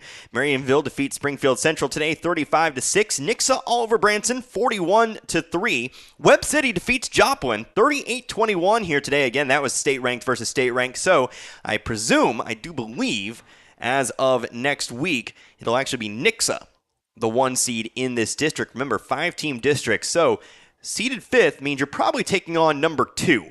Seeded 4th means you're probably taking on number 3. At the moment, Waynesville is behind Ozark. They are 5th in the district. So whoever kind of ends up 2nd, that would be the team to watch. But again, Webb City defeats Joplin here tonight 38-21. We did have a state-ranked team getting upset here tonight. Houston defeats Kabul 13-12. In an Ozark Conference showdown, Lebanon, they defeat Bolivar. Big. 56-13. Remember, we will see the Yellow Jackets next week. And, of course, the Lebanon train doesn't seem like it's stopping anytime soon. Number 7, Nevada, they handle McDonald County today 34-7. Number 7, Mount Vernon defeats Rogersville 21-14. And Republic defeats Neosho 56-21. See if we can't get some other scores here. Here's a district score for you. Willard 25, Ozark 20. That being in the third quarter. Again, Ozark, they are the 4th seed in the district here at the moment. Same record between Waynesville and Ozark coming into this week, but Ozark does have more points. I could get into how district scoring works, but there's a lot. I think if it really comes down to it, we can spend some time explaining it, but not here in week 4. But at the moment, Ozark, they are trailing by 5 to Willard. No score from Rolla West Plains. That's pretty typical of Rolla. You usually have to kind of wait until the end of the day for those scores. Camden up big over Parkview 56-0. And again, Glendale defeated Hillcrest yesterday. Final score in that game 28-6. I think as far as things go, that is really most of the scores important here. Archie in 8-man football leading Osceola by an undetermined amount. No score for Osceola, but Archie's hung 71 here tonight. Just another normal night in 8-man football. So 1-3 on the season. We'll be back here next week. Another home game here for the Waynesville Tigers. They will play host to, well, the 4-0 Lebanon Yellow Jackets. Going to be another tough test here, Waynesville. You got a week to practice for it. You got a week to be ready. Lebanon, very good running the football. Pretty good passing game as well, and obviously can hang a whole lot of points. It's going to be another tough test for this defense. But again, a good night tonight for the defense. But that's where we'll wrap it up here tonight. Hopefully you'll tune in 6:30 pregame next week. And don't forget, one more thing. Sorry, this postgame's dragging on rather long today, but don't forget about Waynesville softball as well. We'll actually get the preview for Waynesville Lebanon on the softball diamond. That'll be a 4:30 start, a 4:15 pregame on 102.3. So hopefully you can tune in here. Actually, just got a scoring update from West Plains Rolla. And just keep adding things on here. West Plains defeats Rolla here tonight, 42-14. So there you go. That's your scoring update from the Rolla game. And now we'll go ahead and close it out here for everyone back in the studio. Of course, Dan back in the studio as well. I am Connor Harbit. Hope you enjoyed listening to this one as much as I enjoy bringing it to you here tonight. Again, your final score, Kickapoo 21, Waynesville 8. You're listening to, or you've been listening to, Tiger Football right here on Z102.3. Good night, everybody. Be good people.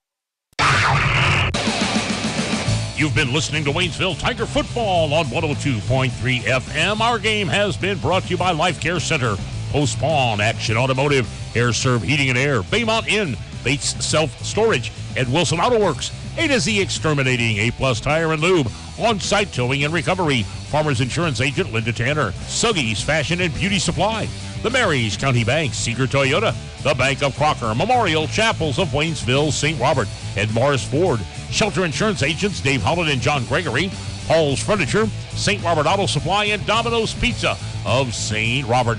Join us this 2023 season for Waynesville Tiger football on Friday night under the lights.